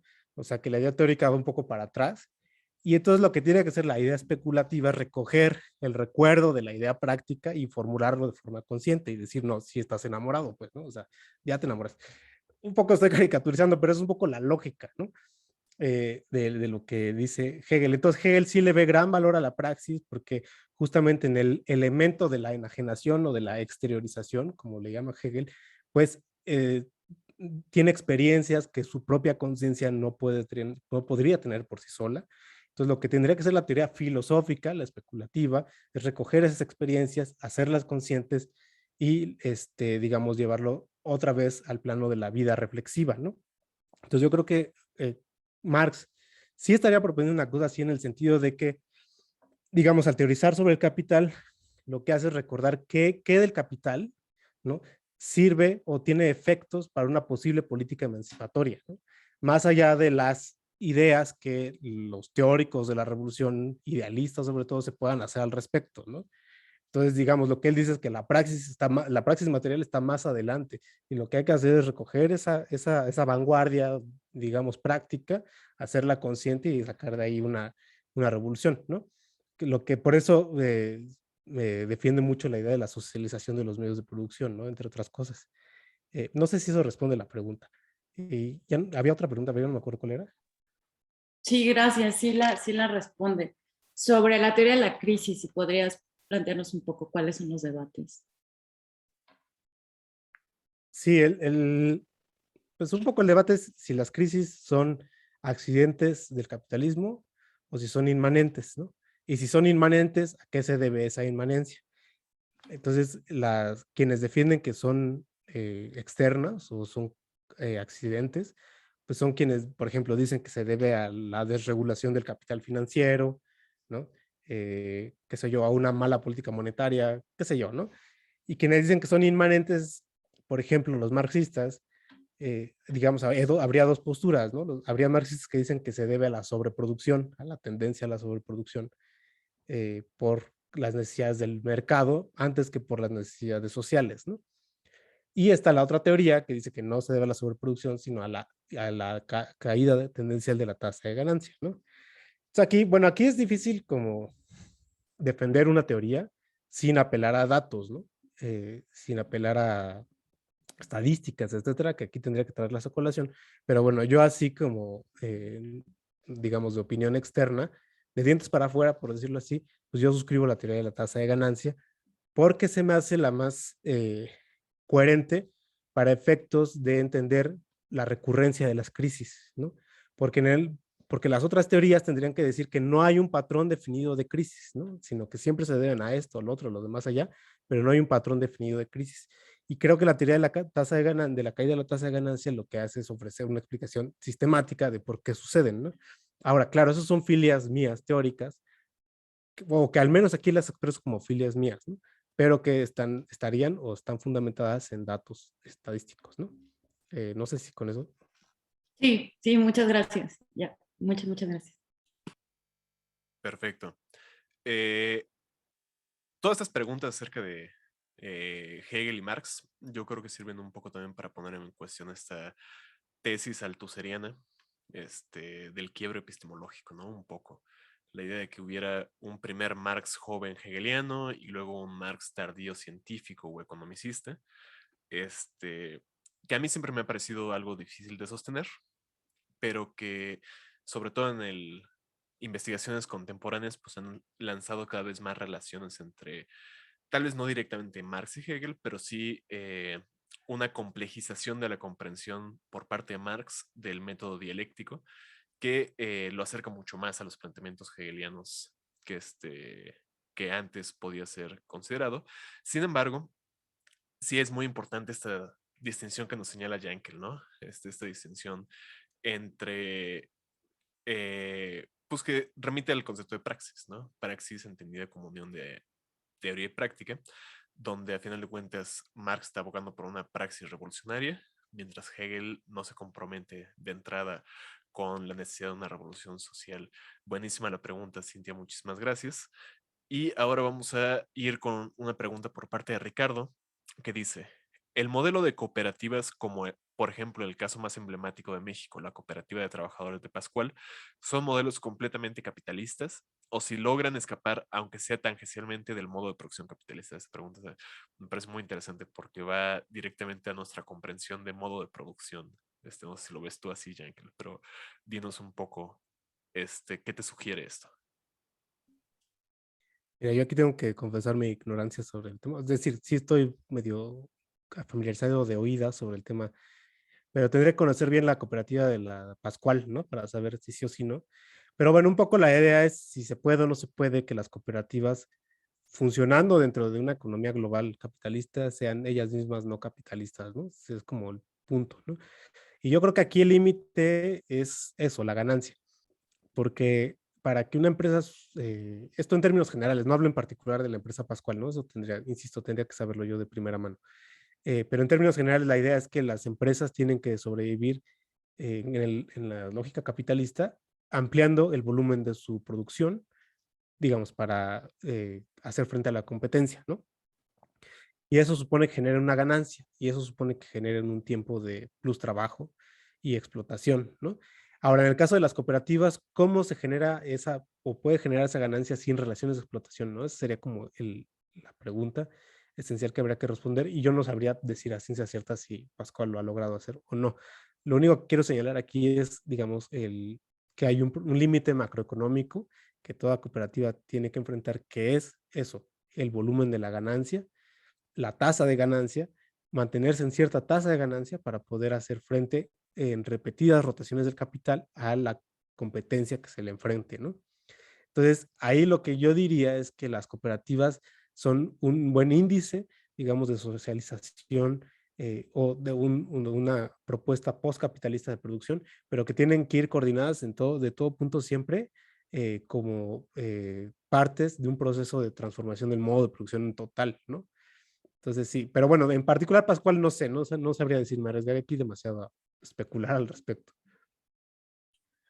Podríamos decir, Yankel, en términos generales, que sucede algo análogo con el papel de los sindicatos, donde un sindicato es también un buen índice, un buen elemento para articular una lucha de clases o articular los intereses de una clase, en particular el proletariado, pero que no siempre necesariamente tiene que ser así. Porque, por ejemplo, en este país tenemos el caso histórico pragmático de los sindicatos charros, ¿no?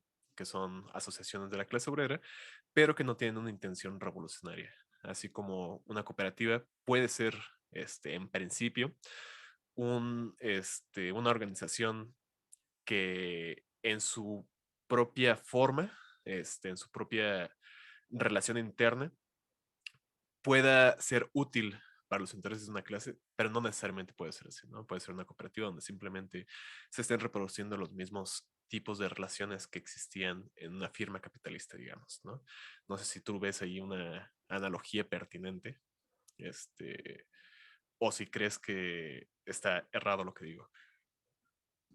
No, la verdad no sé si está errado, pero sí veo la analogía. Es decir, si hay un sindicalismo corporativista que usualmente se ha denunciado por el hecho de más bien tener una función reaccionaria, ¿no? De hacer pactos con la clase capitalista en detrimento de los intereses de la clase obrera.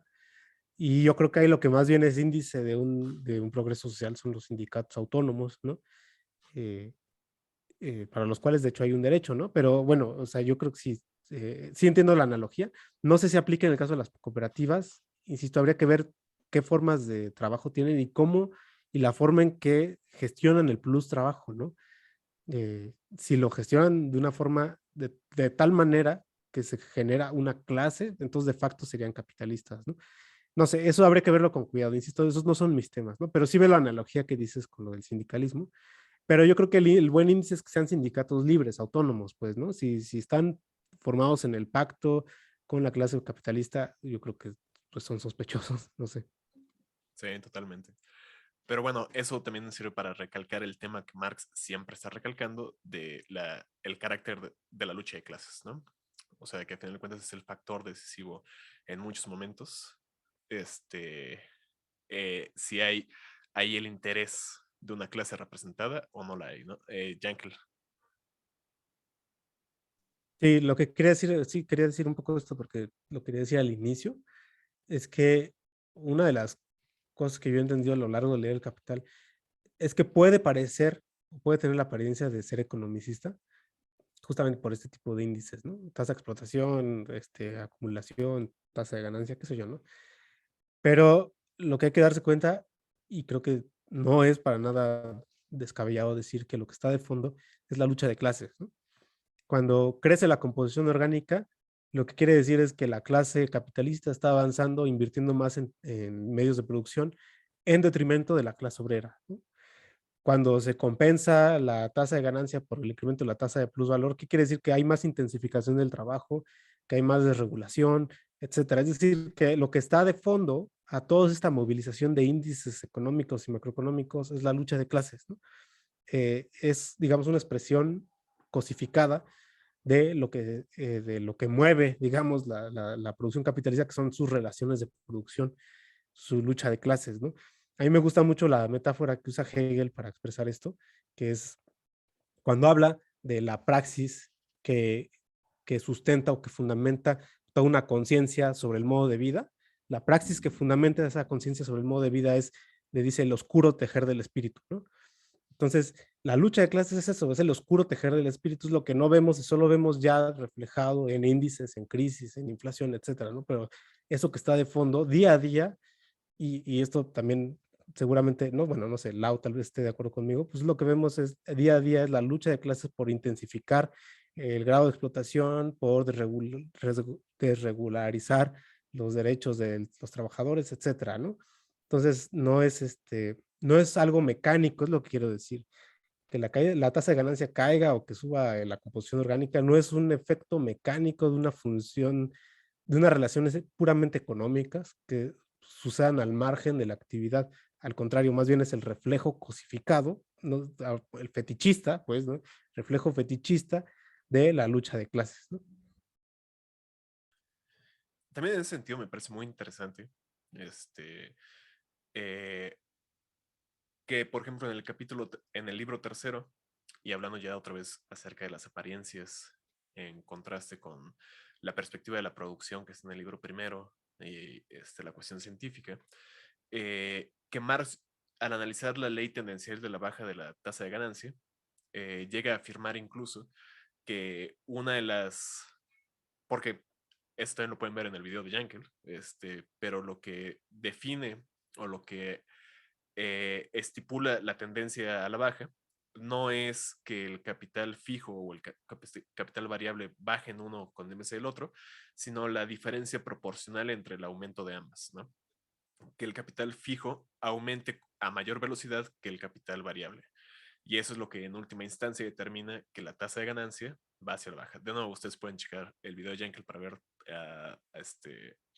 en detalle todo esto, Pero si el capital variable que representa el pago de salarios, que representa a la clase obrera, va también al alza, llega Marx incluso a afirmar que el avance de la lógica capitalista puede traer muy bien consigo el desarrollo de una clase obrera en números poblacionales, ¿no? Incluso puede traer el desarrollo de esa clase obrera en términos de su acceso a bienes de consumo, porque al aumentarse el capital fijo, hay muchos más bienes de consumo en el mercado, ¿no? Entonces la clase obrera pues bien puede empezar a disfrutar de cositas de disfrute, de acceso a cultura y otras cosas, pero eso no quita el hecho de que en la tendencia a la tasa de ganancia a bajar, se exprese una lucha de clases que está muy en el fondo de la estructura de la lógica del valor, ¿no? Que a final de cuentas, el hecho de que en el momento de crisis quien salga perdiendo es la clase obrera, a pesar de lo que disfrutó en el pasado, y quien salga ganando es la clase capitalista, no es gratuito, ¿no? Es simplemente una expresión más de esta lucha de clases que está imbuida en las mismas relaciones que constituyen a la base misma productiva del capital. Y que, como digo, en la esfera de lo aparente se puede presentar como una mejora de las condiciones de esta clase, pero que siempre va a terminar en detrimento de la misma, ¿no? Yankel, ¿qué tienes que decir al respecto? Sí, perdón por monopolizar, nomás que tengo una idea rápido. Sí, una de No, las sí, cosas donde se puede ver adelante, esto adelante. es bueno, lo comentaba en el seminario, pero lo repito aquí para todos, es en la tendencia. Una de las formas de contrarrestar la caída de la tasa de ganancia por parte de los capitalistas es transferir los costos fijos a la clase obrera, ¿no? Y una de las cosas por las cuales se hace eso es que la clase obrera se vuelva su propio jefe, ¿no? Entonces, el autoempleo, etcétera. Entonces, si yo pago mi internet, si yo pago mi carro y doy ese servicio, por ejemplo, Uber, ¿no? Uber lo que no hace es adelantar dinero en compra de taxis, ¿no? Porque quienes compran los taxis pues, son su fuerza de trabajo, ¿no? Entonces, ahí lo que hace la clase capitalista es desembarazarse de los gastos en capital fijo, incrementar su tasa de ganancia, transfiriendo los costos de ese capital fijo a la clase obrera. Y eso es una forma beligerante de relación de clases, pues, ¿no? Y eso lo podemos ver en todas las formas de emprendedurismo, porque hay emprendedurismo que es pseudo capitalista, es decir, que de hecho no genera plusvalor ni ganancias, más que de forma muy temporal y que lo que hacen más bien es trabajarle como maquilas a grandes capitales que después lo único que hacen es comerciar lo que se produjo, ¿no? En los pequeños talleres. Es un poco con lo que hacen los productores, los comerciantes que venden al extranjero, digamos, artesanías que se hacen en México o, o por ejemplo lo del cacao, etcétera. Hay un gran comerciante que le dice a los pequeños productores que cosechen de esto y yo lo voy y lo revendo, ¿no?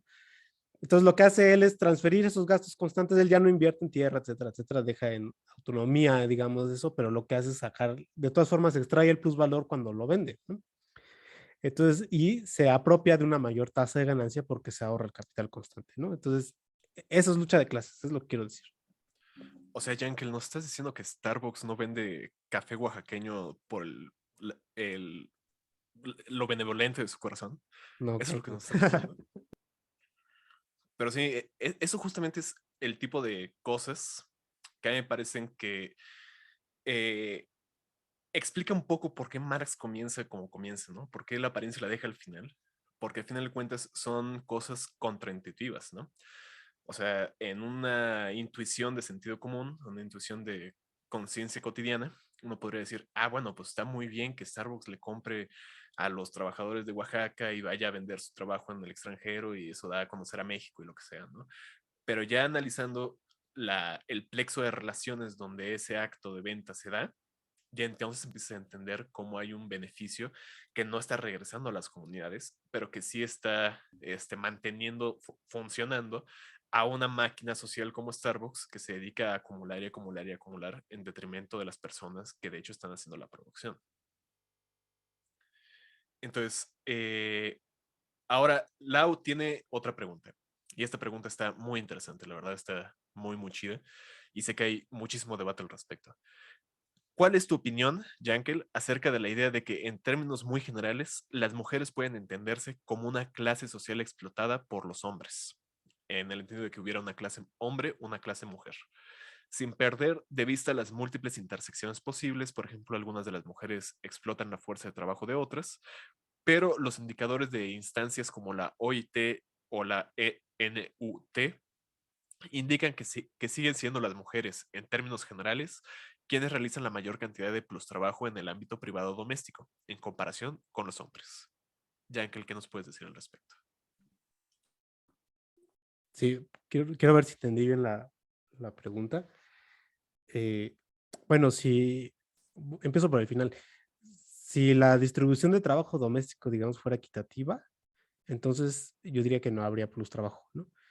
No tendrían que, no podríamos hablar ya en esos términos, ¿no? Ahora, si es plus trabajo, si las mujeres llevan a cabo plus trabajo en el ámbito doméstico, es justamente por la división sexual del trabajo que hace que no sea equitativa la distribución de la conservación del espacio de donde uno vive, ¿no?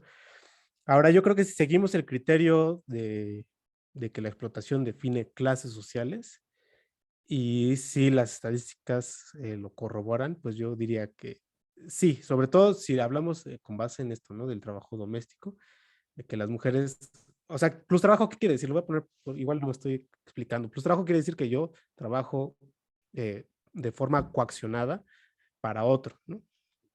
O para otra, ¿no? Entonces, parte del producto de mi trabajo se lo apropia alguien más y lo hace esto por coacción, ¿no? Y eso es lo que creo que un poco está señalando Laura, ¿no? Es decir, que las mujeres en el ámbito doméstico, en términos generales por lo menos, trabajan, no solo hacen comida para sí mismas, pues, ¿no? Sino que lo hacen para toda la familia y lo hacen bajo mecanismos de coacción, a saber, mecanismos machistas, ¿no? Entonces, por eso dice que es plus trabajo, es decir, trabajan excesivamente más allá del tiempo que trabajan para sí, para los demás, bajo condiciones de coacción. Entonces, en ese sentido, y siguiendo el criterio de explotación para distinguir entre clases, yo diría que sí.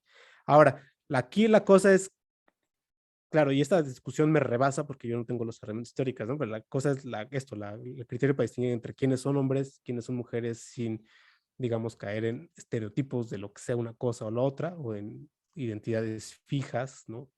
Digo, esto lo digo por lo del feminismo trans, etcétera, ¿no? De qué es una mujer, qué es un hombre, etcétera. Pero sí, entiende de términos generales, sí, yo diría que la explotación del tiempo de plus trabajo en el espacio doméstico sí podría crear una clase explotada, ¿no? Que muchos teóricos, incluso el mismo Marx, ¿no? En la ideología alemana, pues asocia con la esclavitud, pues, ¿no? O sea, eso es trabajo esclavo, porque ni siquiera es como trabajo asalariado, ¿no?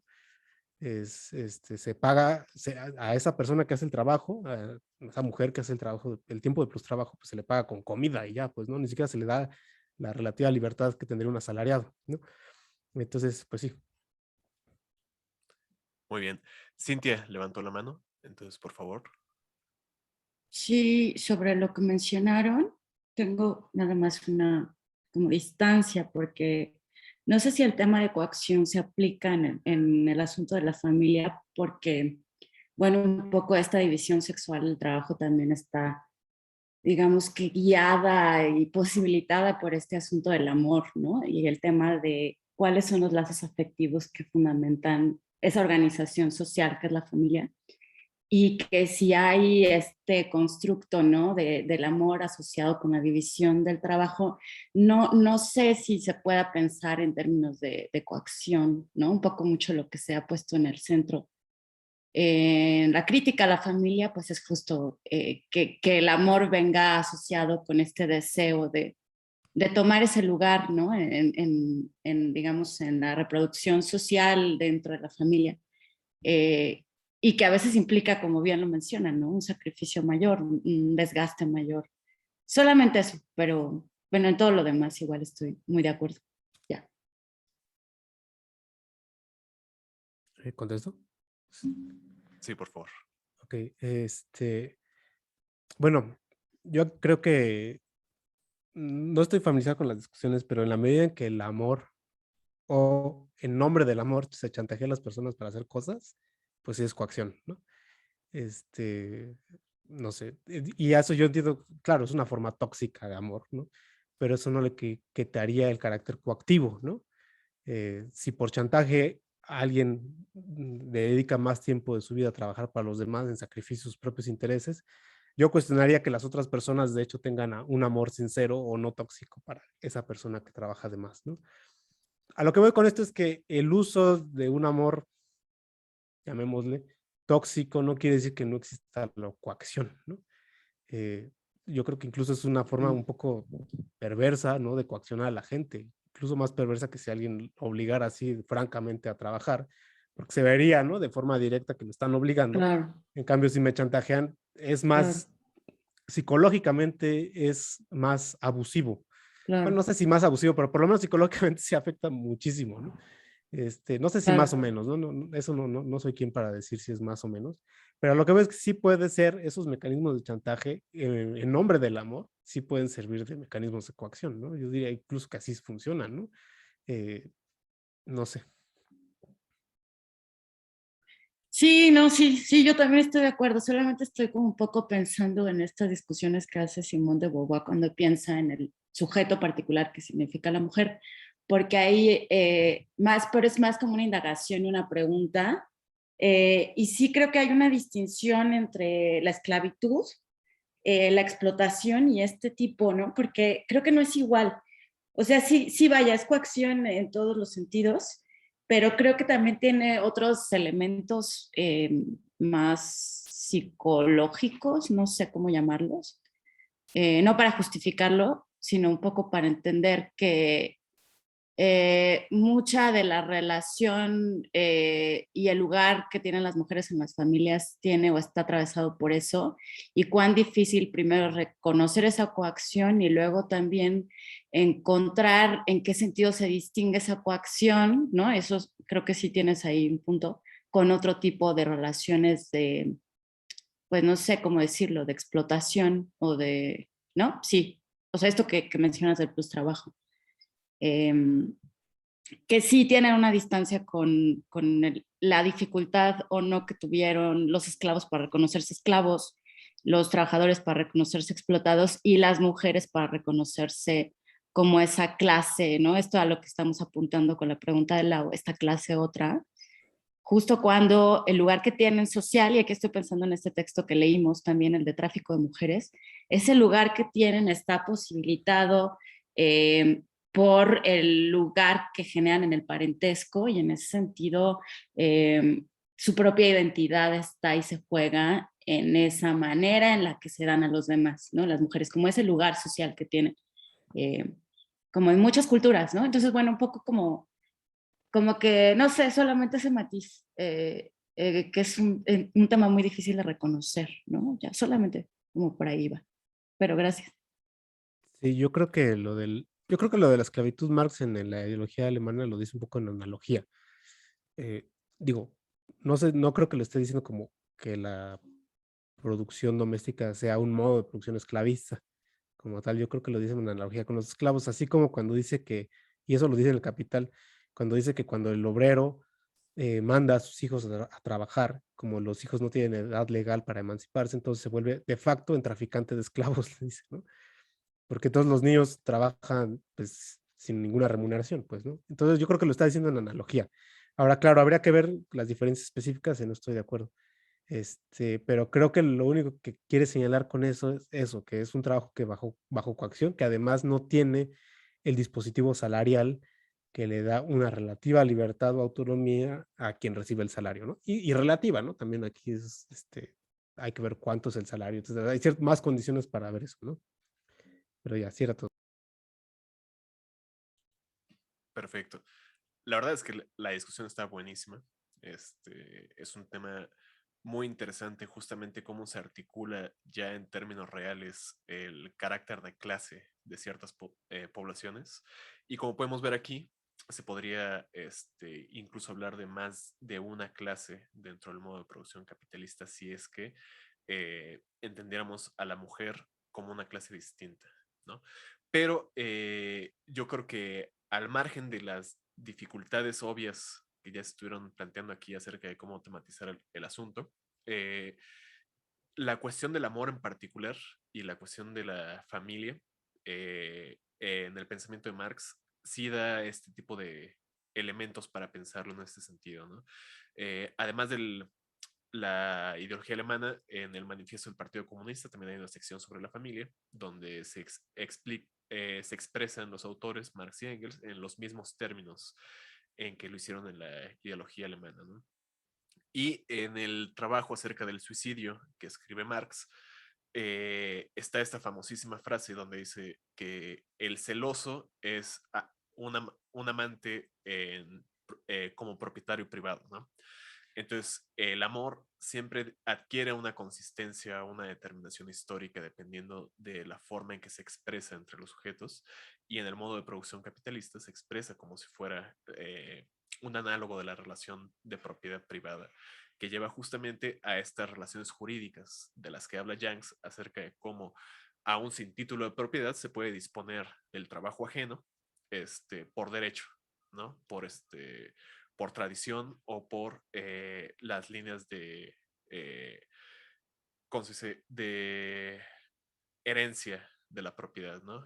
Que ya después Marx y Engels analizarían en este libro de El origen de la familia, la propiedad privada y el Estado, ¿no?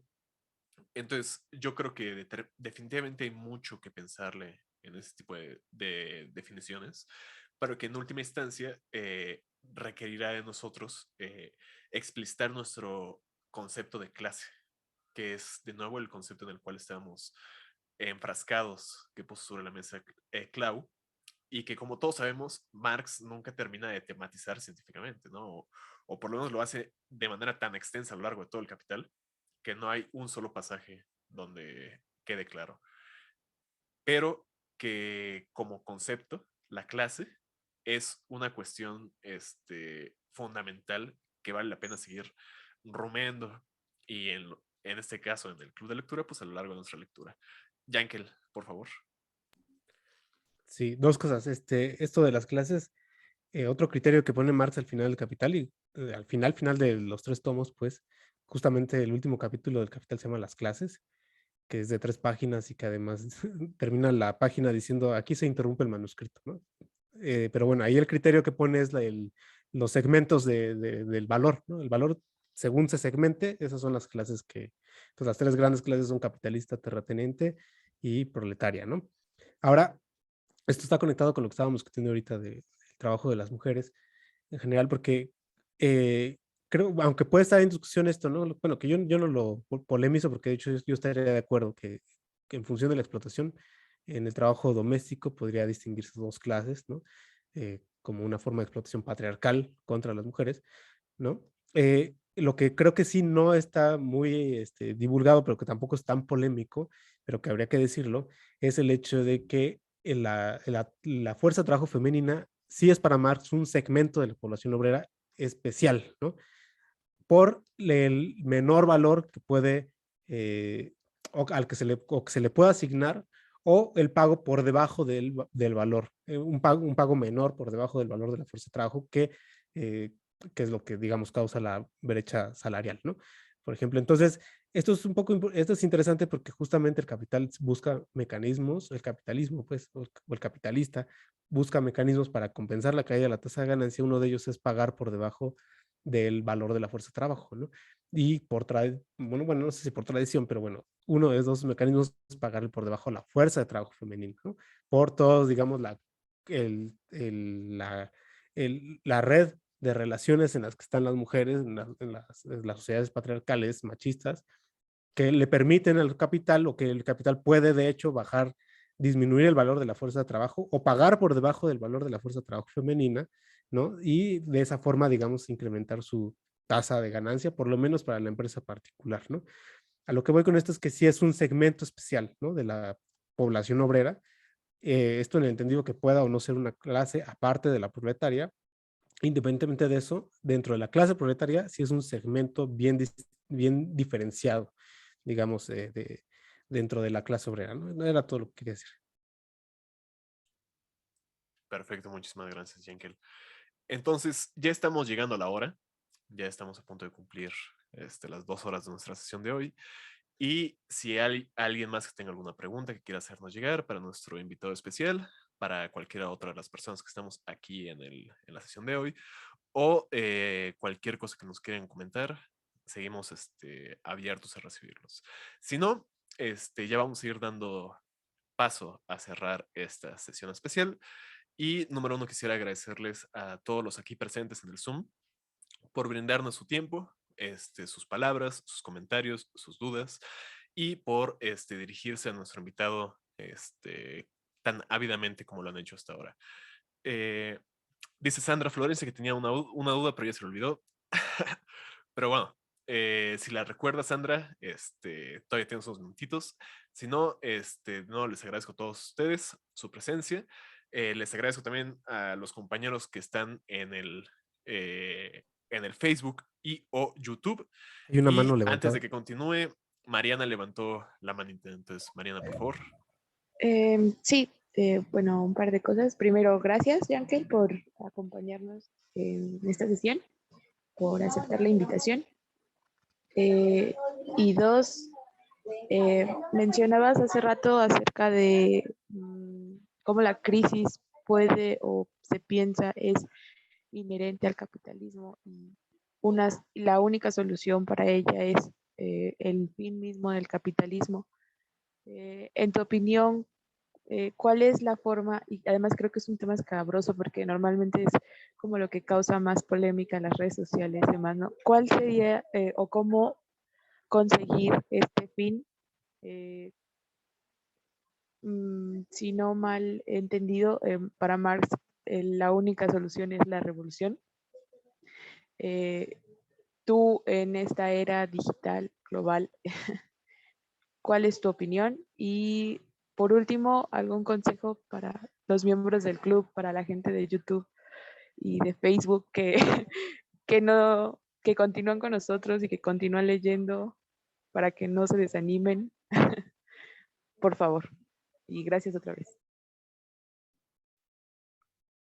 Bueno, sí, la idea es, ahora vamos a ponerlo así, la idea de superar el capitalismo implica, o de revolucionar el modo de producción, implica, en principio, socializar los medios de producción, por un lado, y otra cosa que implica, pero casi no se hace difusión de eso, es la desaparición de la fuerza de trabajo asalariada, digamos, como más asalariados, semi-esclavos, ¿no?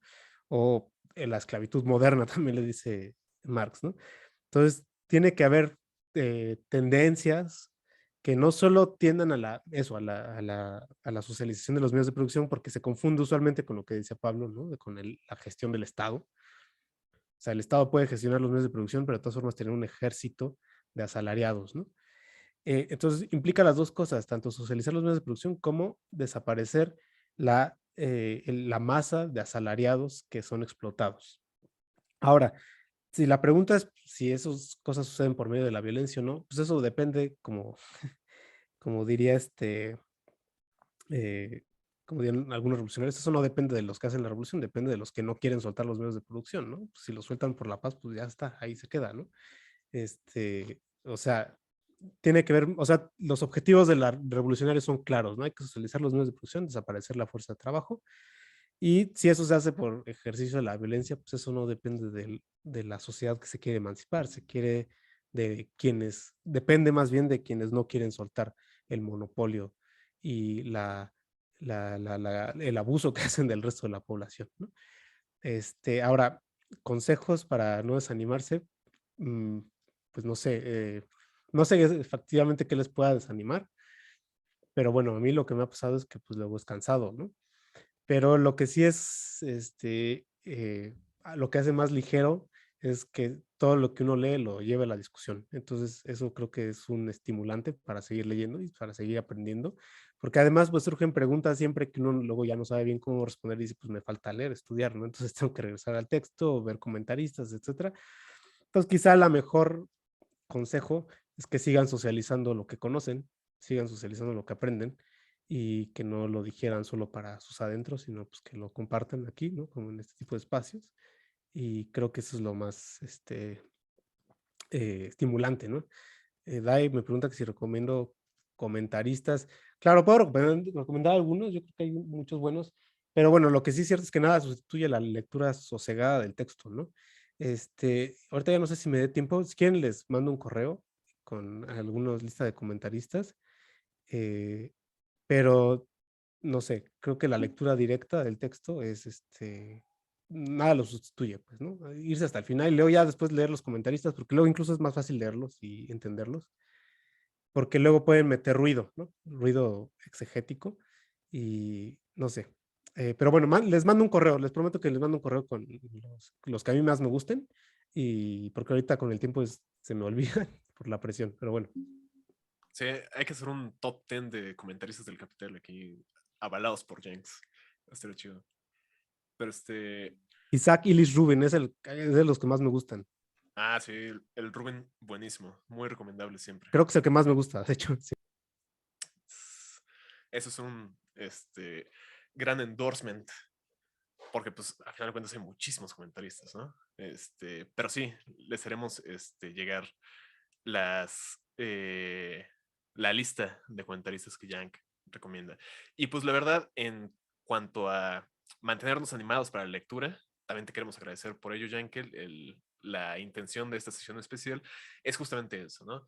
Ofrecer una especie de descanso de la lectura constante semana con semana del texto del Capital para discutir las cuestiones que nos atañen a nosotros o que nos preocupan a nosotros, ya en relación con el texto, ¿no? Hacerlo, como dije al comienzo, pues interrogarnos, ver qué tanto de esto se puede aplicar a lo que nos rodea. Entonces, de nuevo, te agradecemos muchísimo, Yankel, por tu presencia, por brindarnos tu tiempo. Ya te están mandando muchos saludos y muchas gracias en los comentarios. Y les quiero agradecer a todos. Creo que Cintia ya tuvo que retirarse, pero gracias a todos por habernos acompañado el día de hoy. En esta la primera sesión especial, que esperemos no sea la última, y esperemos que Yankel nos vuelva a acompañar en otra ocasión para seguir platicando acerca de estos y otros temas. Entonces, todos tengan unas excelentes vacaciones, felices fiestas, pasen una buena Navidad, Año Nuevo o lo que sea que ustedes festejen en sus casas.